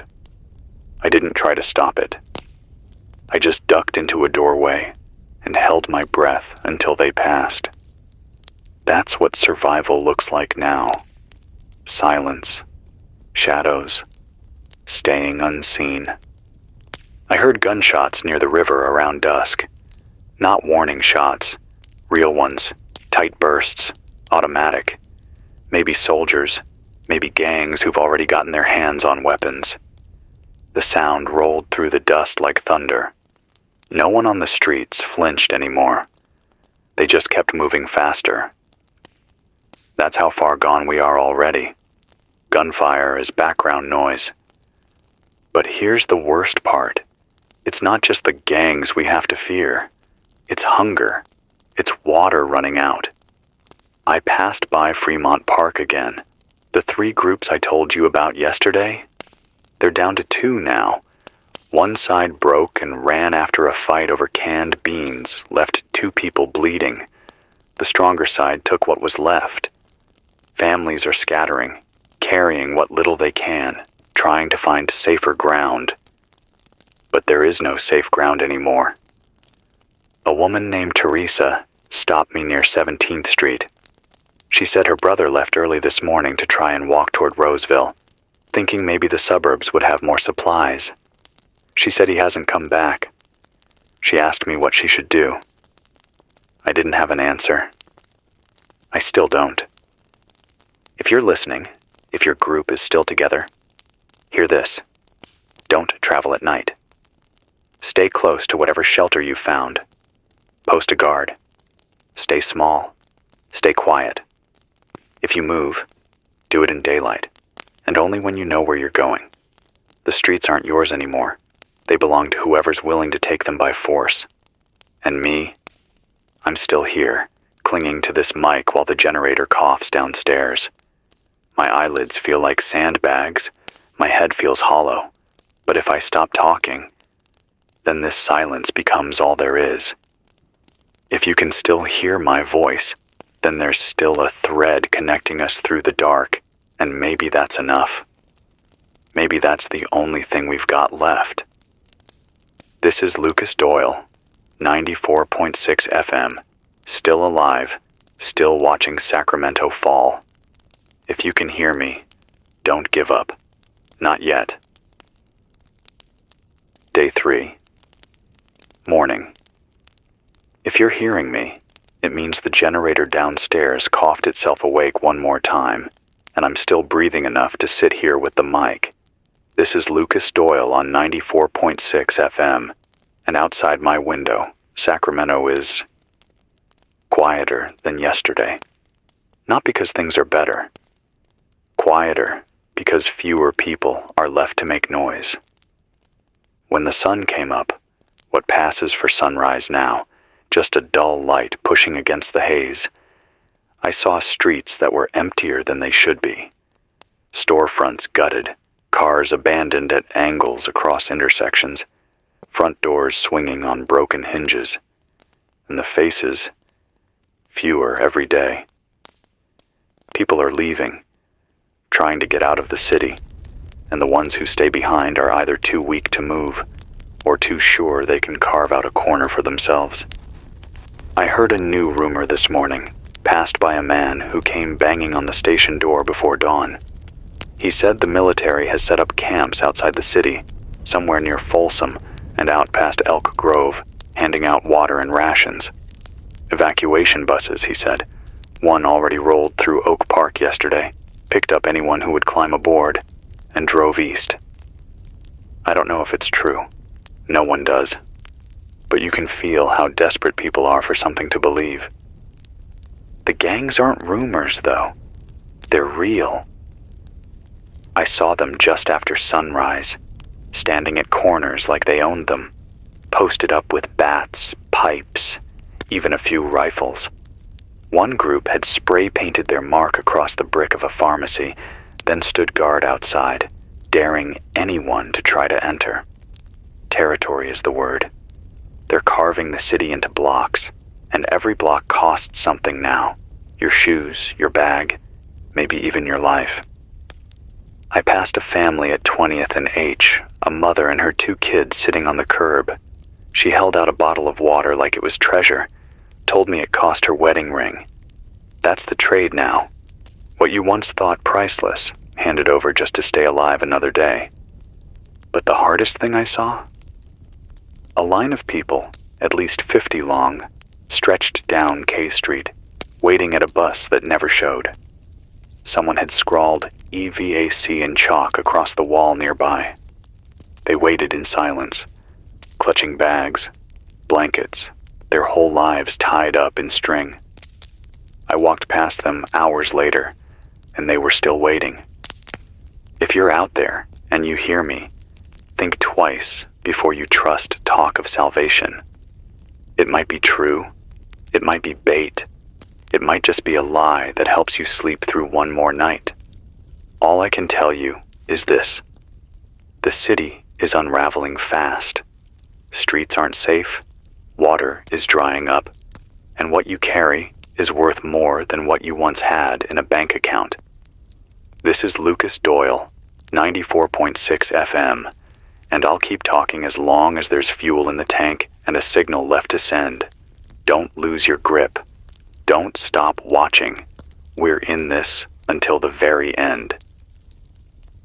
Afternoon now, and the air's heavier than it was this morning, thick with smoke. I can't tell where the fire started. Maybe Midtown, maybe down closer to Broadway, but it's crawling across rooftops like it knows there's no one left to fight it. Whole blocks are going up, and people are running not from each other this time, but from the heat, from the sparks landing in their hair and clothes. I climbed up onto the roof of the station earlier just to see how far it reached, and I counted at least 4 plumes in different corners of the city. Not just accidents. No way they all sparked at once. I heard gunshots in the distance too, short bursts, not random. Someone's taking advantage of the smoke, of the panic, pushing people out of their corners so they can claim them. Territory war, dressed up as fire, and those evacuation camps. Word came through clearer today. A man limped up here with blood on his shirt. Said he tried to make it to Elk Grove with his sister. Military presence, sure, but they weren't letting everyone in. They waved rifles, barked orders, and only admitted a handful before pushing the rest back, shouting that there was no more room, no more supplies. He said his sister was dragged inside, and he was left standing outside the fence. He walked back 20 miles with nothing but the clothes on his back. That's the new line. Inside or outside? Inside, maybe you get a cot, a bottle of clean water, a guarded perimeter. Outside, your fuel for the fire or food for the gangs. And no one's telling us how to cross that line. I've been scanning the frequencies, trying to find any official voice, any calm authority to cut through the chaos, but the dials are silent except for static. It's just me and a handful of other broken stations shouting into the void. I caught one voice out of Modesto, shaky and thin, begging for insulin deliveries. Another out of Reno, reporting looters overrunning a grocery distribution center. Nothing coordinated, nothing strong enough to reassure anyone. If you're listening, know this. The city's not holding. Sacramento is splintering, and those fires are only going to grow tonight. Stay away from crowds. Stay away from anyone promising salvation for a price. And if you see smoke rising from your street, don't wait. Move before the flames decide for you.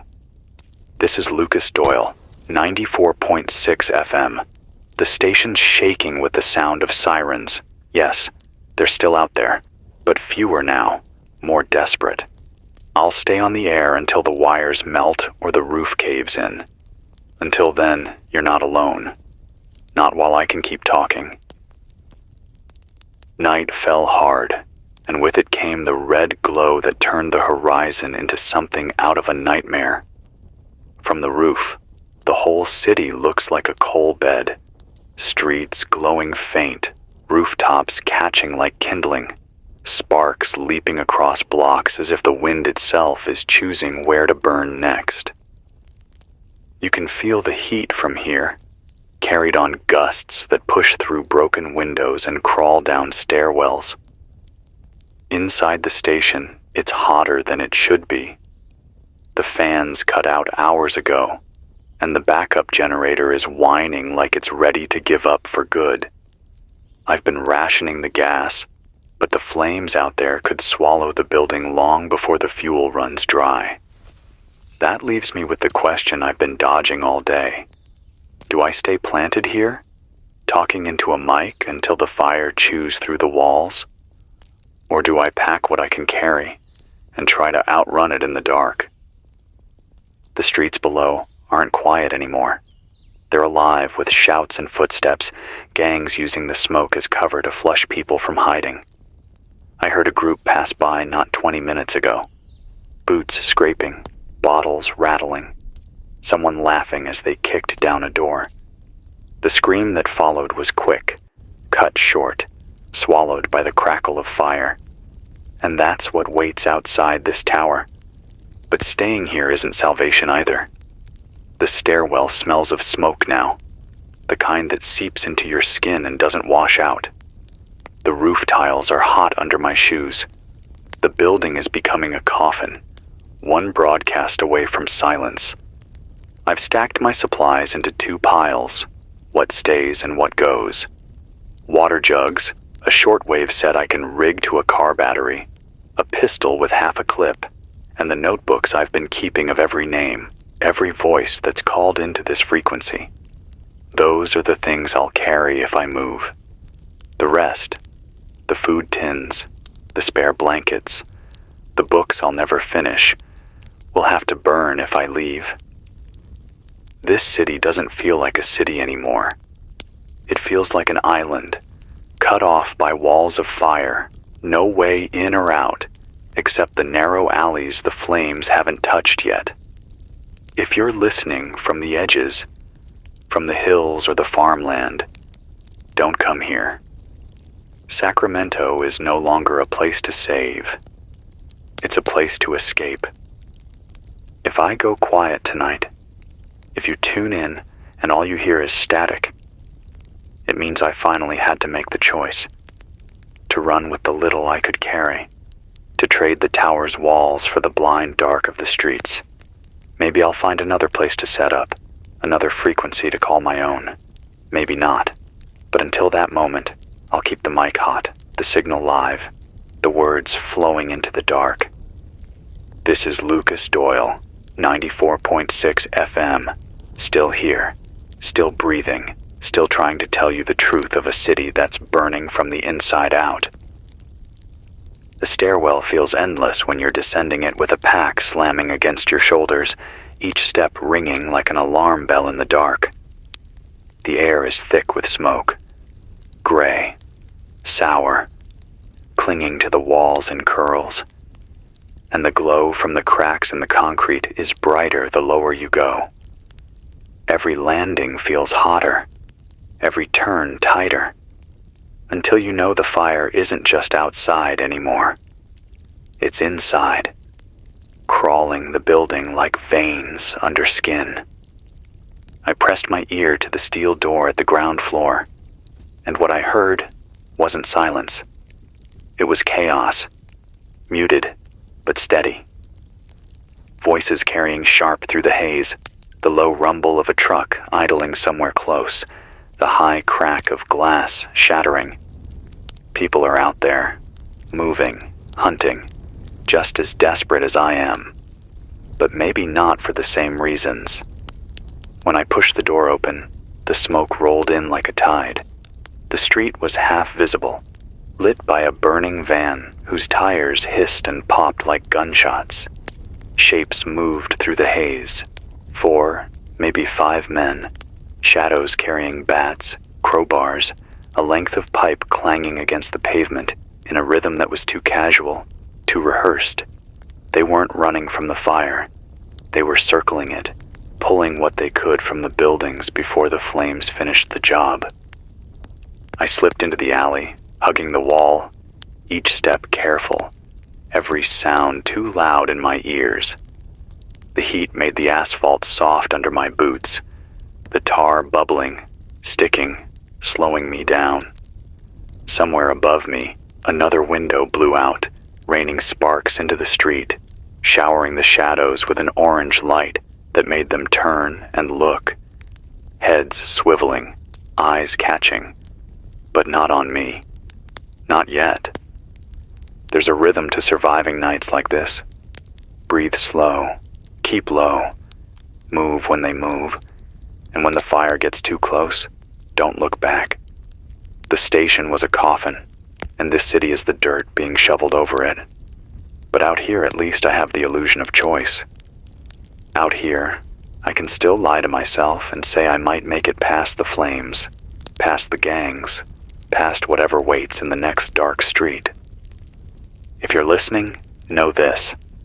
Survival isn't about being strong. It's about being invisible. And tonight, I need to vanish into this city before it swallows me whole. This is Lucas Doyle, cutting through the static, live on 94.6 FM, somewhere between the fire and the dark, still running, still talking, still here. The further I push into the city, the less it feels like streets and blocks and more like a maze built from smoke and noise. Every turn is a gamble. One alley leads to fire, another to looters, another to nothing but collapse. The air burns my lungs, and the only way forward is to keep moving, keep searching for gaps the flames haven't yet sealed shut. I ducked behind a half-toppled fence, catching my breath, listening. The gangs aren't scattered anymore. They're organized. You can tell by the whistles, sharp bursts cutting through the roar of fire, signaling to each other, weaving a net across the district. One whistle to my left, another ahead, and suddenly the alleys are no longer exits, but traps, narrowing me into corners. They're not just scavenging, they're hunting. I crept into a laundromat whose windows had already been smashed out, machines gutted and tipped over. The tiled floor was slick with water that smelled of mildew and ash. In the back, I found the door to the basement, still locked, but the padlock had rusted enough that one swing of the crowbar cracked it open. Inside, cold, damp air. Silence. I shut the door behind me and killed my flashlight. Down there in the dark, with only the glow of embers through a ground-level vent, I realized the gangs didn't care about the fire. They weren't afraid of it like the rest of us. No, they were using it. The flames did their work for them, flushing people into the open, driving survivors into choke points where the hunters waited. The fire was their weapon, and the city was their trap. I don't know how long I stayed in that basement. Long enough for my hands to stop shaking.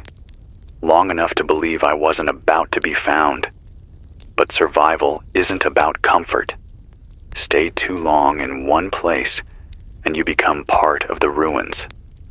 So I packed up, climbed back into the smoke, and pressed west, toward where the air smelled less of burning plastic and more of dust, where the noise of the gangs faded into the distance. If you can hear me, remember this. Cities don't just fall. They're dismantled, piece by piece, until nothing's left but pockets of fire and the people willing to live in its shadow. Don't get caught in their net. Don't let the fire herd you. Keep your head low and your eyes sharp. That's the only way out. This is Lucas Doyle, 94.6 FM, still moving, still alive, broadcasting from the ashes of a city that doesn't want me anymore.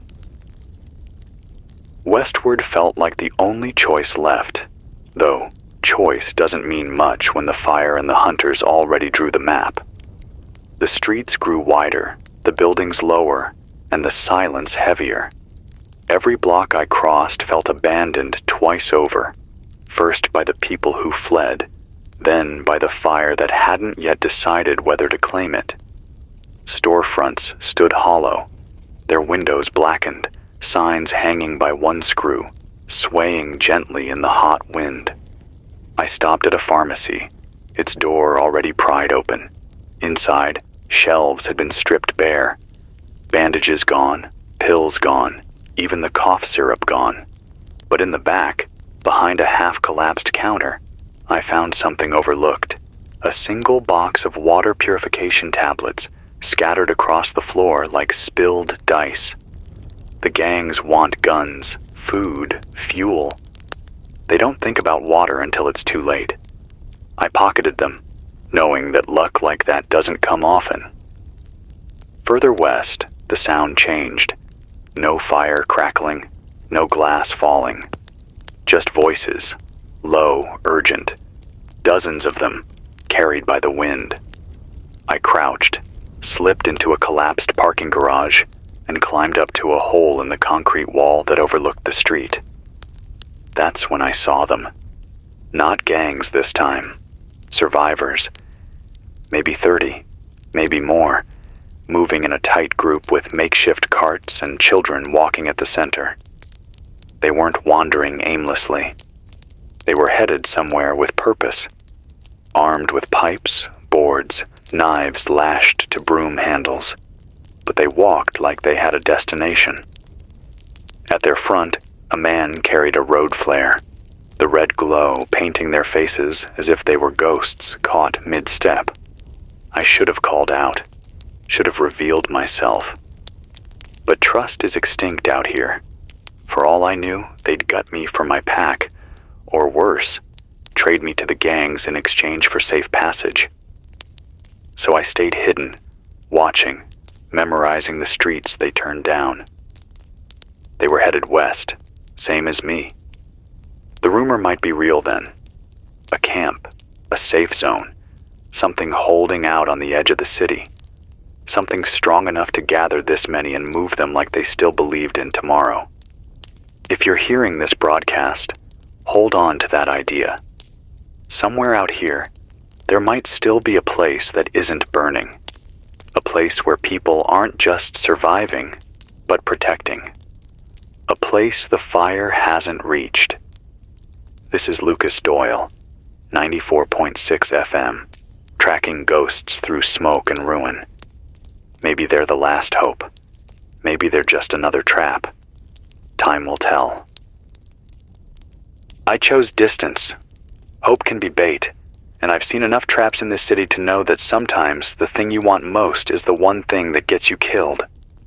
So I kept to the shadows, tracking them from half a block back, never letting the red flare at the head of their group leave my sight.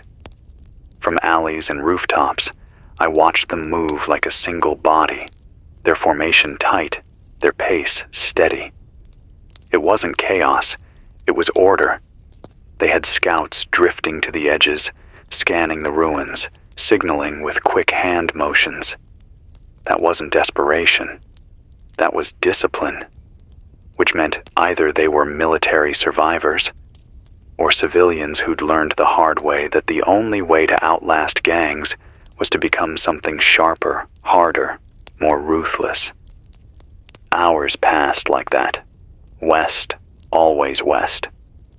Then the city began to thin. Skyscrapers gave way to mid-rises to strip malls to wide roads with weeds breaking through cracked asphalt.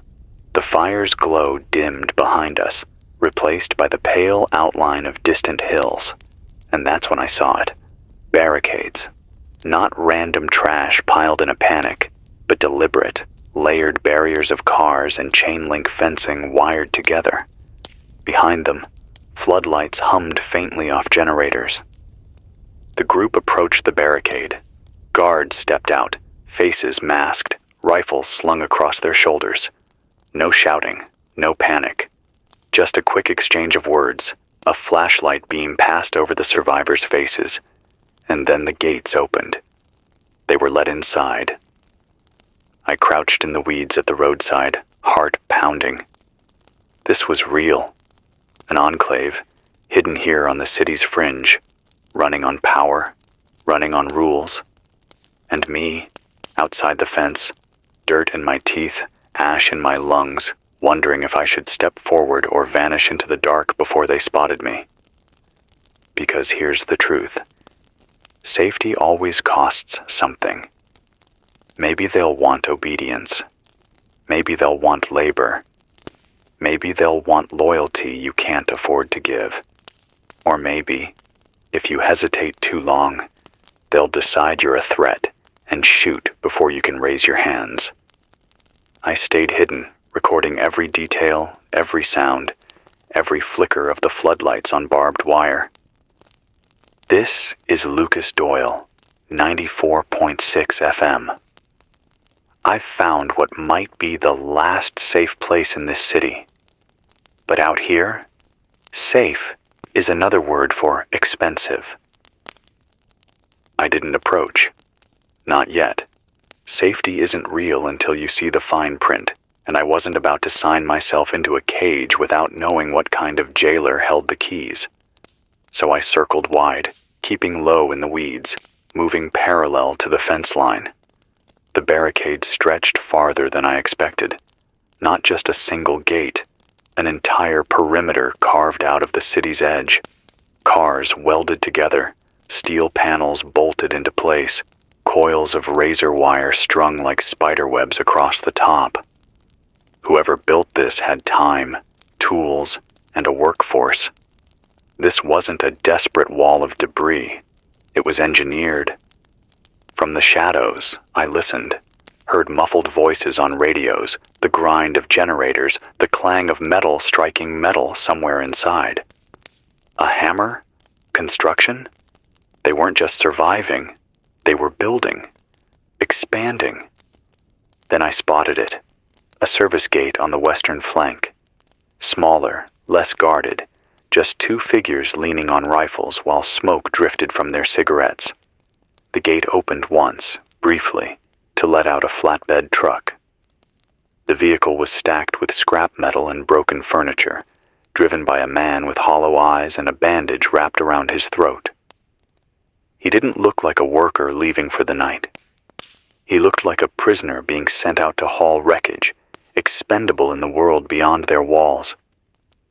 When the truck rolled back later, half empty, only the driver returned. His expression hadn't changed, but the empty space in the truck bed told me what happened to the others who rode out with him. That's the cost, then. They don't just take people in, they use them. Chew them up on the edges, sending them back into the ruin until they break. My hands shook as I pressed the recorder's mic. This is Lucas Doyle, 94.6 FM. The safe haven isn't what it looks like. They've built their walls high, but the people inside aren't free. They're labor, their bodies to be burned at both ends. Survive the fire outside, and you might still burn on the inside. I pulled back from the fence line before the guards' flashlights swept too close, the hum of their radios chasing me into the dark. I stayed outside. Curiosity tempts you into cages, and I wasn't ready to trade the sky for floodlights. Better to shadow the trucks, follow the ones being sent out, and see what scraps of truth could be pieced together from the wreckage. So I waited. Hours blurred together as the night dragged on, my breath fogging in the chill, my eyes burning from fatigue.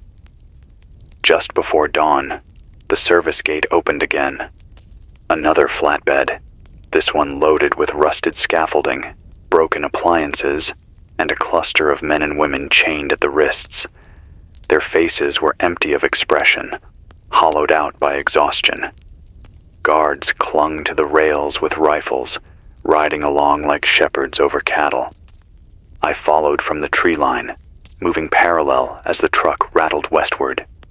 The road narrowed, fractured with weeds and potholes, until it ended at the skeleton of an old warehouse. The truck pulled inside. I crept closer, belly low to the ground, listening. The sound of chains, metal clanging against concrete. Orders barked, a saw buzzing to life. They were stripping the city, carving every scrap into something useful for the enclave. And the workers, these people, were the tools. Hours passed. By noon, the truck was loaded with salvage, but lighter than before. Fewer voices. When the vehicle pulled out, I counted 3 less than had gone in. No struggle, no screams, just absence, like the missing had been swallowed by the building. I stayed back until the truck was gone, then slipped inside the warehouse. The air stank of oil and sweat. Rows of stripped copper wire coiled neatly on pallets. But in the shadows, I found something else. Stained concrete, drag marks leading to a back room sealed with a heavy metal door. A makeshift morgue, maybe. Or something worse. I didn't open it. Not yet. I couldn't risk the noise. But I recorded every detail. Lucas Doyle, 94.6 FM. The enclave feeds on its people. The city's bones are being ground down, and the workers vanish into locked rooms no one speaks about. Safe isn't safe. It's slavery, painted with floodlights. I slipped back into the woods before the truck returned, the recorder heavy in my pocket, my heart heavier still. I shadowed the truck. The sealed room behind me could wait. Death hides well enough without my help. But the living, the ones forced to haul and break and bleed for that fortress, they deserved eyes on their journey back inside. I followed at a distance, cutting through brush and skirting broken asphalt as the flatbed rattled east. The guards laughed on the rails, smoke trailing behind them, their boots swinging idly over the chained prisoners in the bed. The prisoners sat motionless, hunched like broken dolls. eyes fixed on the ground, not a sound among them. That silence unsettled me more than screams would have. When they reached the barricade, the gates opened slow, groaning under their own weight. Floodlights cut across the road, white beams slicing the morning haze. The truck rolled through, prisoners still inside, salvage piled high. I stayed back, crouched low in a drainage ditch. From that angle I saw the process. Workers unloaded into two streams. The scrap went to workshops. The people went through a separate gate. A guard tower loomed overhead, rifle barrels jutting out like antennae, watching every step. And then I heard it, a voice over a loudspeaker, cold and methodical. Work groups report. Medical checks report. Processing begins. Processing. The workers were lined up against a wall, each handed a stamped card by a man in a white coat. Those who staggered too much, those coughing or limping, were pulled aside and shoved toward a different gate, not toward shelter, toward silence. I whispered into the recorder, voice low. Lucas Doyle, 94.6 FM. They've built a machine, not a refuge. Scrap in, bodies in. Salvage out, fewer bodies out. They sort their people like they sort their junk. What's useful is kept. What's broken is discarded. If you're out here listening, don't go near their walls. Don't take their light as salvation. It's a trap dressed up as mercy. The wind picked up, carrying the clang of the closing gate until it faded into the hum of generators inside, and I crawled back, my body trembling, my mind heavier with each step. I couldn't shake it. The separate gate, the limping men and women pushed through with no hesitation, no compassion, no trace of return. Broadcasting now would be suicide. The Enclave's ears stretch farther than their walls. No, I had to see it myself. So I circled wide under the cover of dusk, letting the day's noise die down until the woods hummed with crickets and the air carried only the distant grind of generators. I found the line again, the gate marked not with lights and order, but with shadow and silence. Guards patrolled in pairs, their voices low, their rifles ready. Beyond the wall, I could make out the faint outline of an old industrial block, repurposed and reinforced. I waited until the patrol shifted, then slipped closer, belly down in the wet grass. From here, I caught flashes through the slats. Men and women herded into a narrow yard. No laughter, no shouts, just a routine too well rehearsed. The discarded didn't resist. They shuffled forward like people who already knew their end. And then I saw it. The door they were funneled through bore no return. A heavy, blackened frame, thick steel. It swallowed them whole, one after another. Minutes passed. The door opened again, but no one came back out. Instead, a group of masked workers wheeled out carts, covered in tarps that sagged with weight. The smell carried across the yard even from my hiding place. Sharp, metallic, unmistakable. Blood. I pressed the recorder to my lips, my voice shaking. Lucas Doyle, 94.6 FM. The Enclave doesn't waste. Salvage isn't only metal, it's human. The weak vanish behind steel doors, and they don't come back. The smell tells the rest. If you thought survival meant safety under those floodlights, know this. Your body is just another part they'll strip for the machine. A searchlight swept nearby, forcing me flat into the mud. My pulse thundered in my ears, but the beam passed.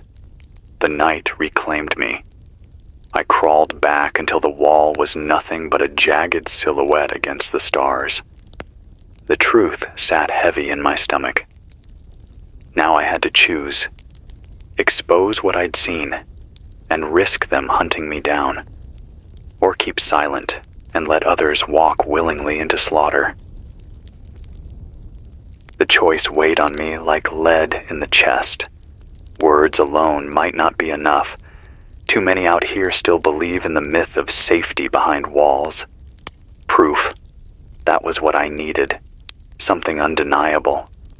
So I waited until the clouds dragged across the moon, cloaking the yard in shadows deep enough to hide a man.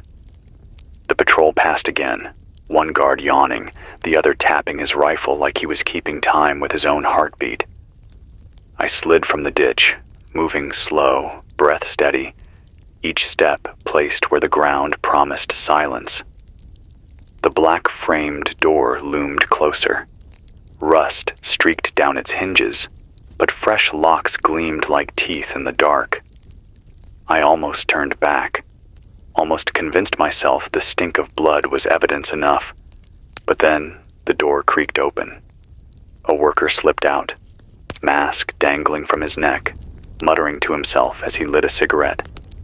He propped the door with a chunk of metal to hold it ajar, just long enough to smoke in peace. That was my chance. I slid inside, heart pounding. The air hit me first, thick, coppery, choked with rot that clawed the throat raw. The corridor was dim, lit by a single string of bulbs, their light trembling with the pull of a failing generator. The sound came next, a low hum, mechanical, constant, like engines feeding on more than fuel. I followed it, and then I saw rows of tables, stainless steel stained dark, with shapes lying still beneath sheets that did little to hide the outlines of arms, legs, broken bodies. Workers in aprons moved methodically, cutting, stripping, sorting. Buckets lined the walls. Some marked fluid, others bone, others muscle. Nothing wasted, not even the dead. I pressed the recorder to my lips, whispering so soft I barely heard myself. Lucas Doyle, 94.6 FM. The Enclave has turned survival into industry. They break people down the way they break down engines. Flesh is fuel. Bone is material. This is not a refuge. It's a slaughterhouse. A sound behind me. Boots on concrete. I ducked low behind a rusted cart as two guards walked through, their voices flat, routine. "Next batch ready?" one asked. "Always," said the worker, flicking ash from his cigarette onto the floor. "Always more coming in." They passed. My lungs burned from holding breath, but I didn't move. Not yet. The urge to flee nearly tore me in two. My body screamed to turn, to crawl, to slip back into the dark before the stink of death branded me forever. But my mind knew the truth. A voice on the air isn't enough anymore. People demand proof. Something they can see. Something undeniable. Without it, my words would die as whispers, dismissed as paranoia. So I moved. Slow, careful, fingers brushing steel and shadow, I slid toward one of the workstations. Buckets lined the wall, stacked, labeled, spattered. My hand landed on one marked muscle, heavy, still warm. My stomach turned, bile clawing its way up, but I held it back. Next to it, half buried beneath soiled cloth, was something smaller, easier to carry. A stamped ID card, coated in dried brown. I snatched the card, tucking it deep into my jacket. The name was smudged, but the emblem was clear. The Enclave's crest, burned into plastic with cold precision. A citizen, reduced to inventory. The hum of the generator faltered, dimming the bulbs for a moment, plunging the hall into near darkness. I froze, ears straining. Footsteps again, closer this time. A guard's voice, sharp, suspicious. Thought I saw movement. Boots scraping concrete. Another answered, low and certain. Rats, places crawling with them. The first guard didn't sound convinced. The beam of a flashlight sliced across the corridor, sweeping dangerously close to where I crouched. I pressed myself into the shadow of the cart, every muscle locked, praying they'd move on. Seconds dragged like hours. Then, finally, the voices faded, boots retreating down the hall. I slipped back the way I'd come, chest heaving, the ID card burning hot against my ribs like contraband scripture. The night air hit me like a wave when I stepped outside. Cool, sharp, alive. I didn't stop moving until the walls were a distant silhouette, swallowed by trees and silence. I collapsed into the dirt, clutching the recorder.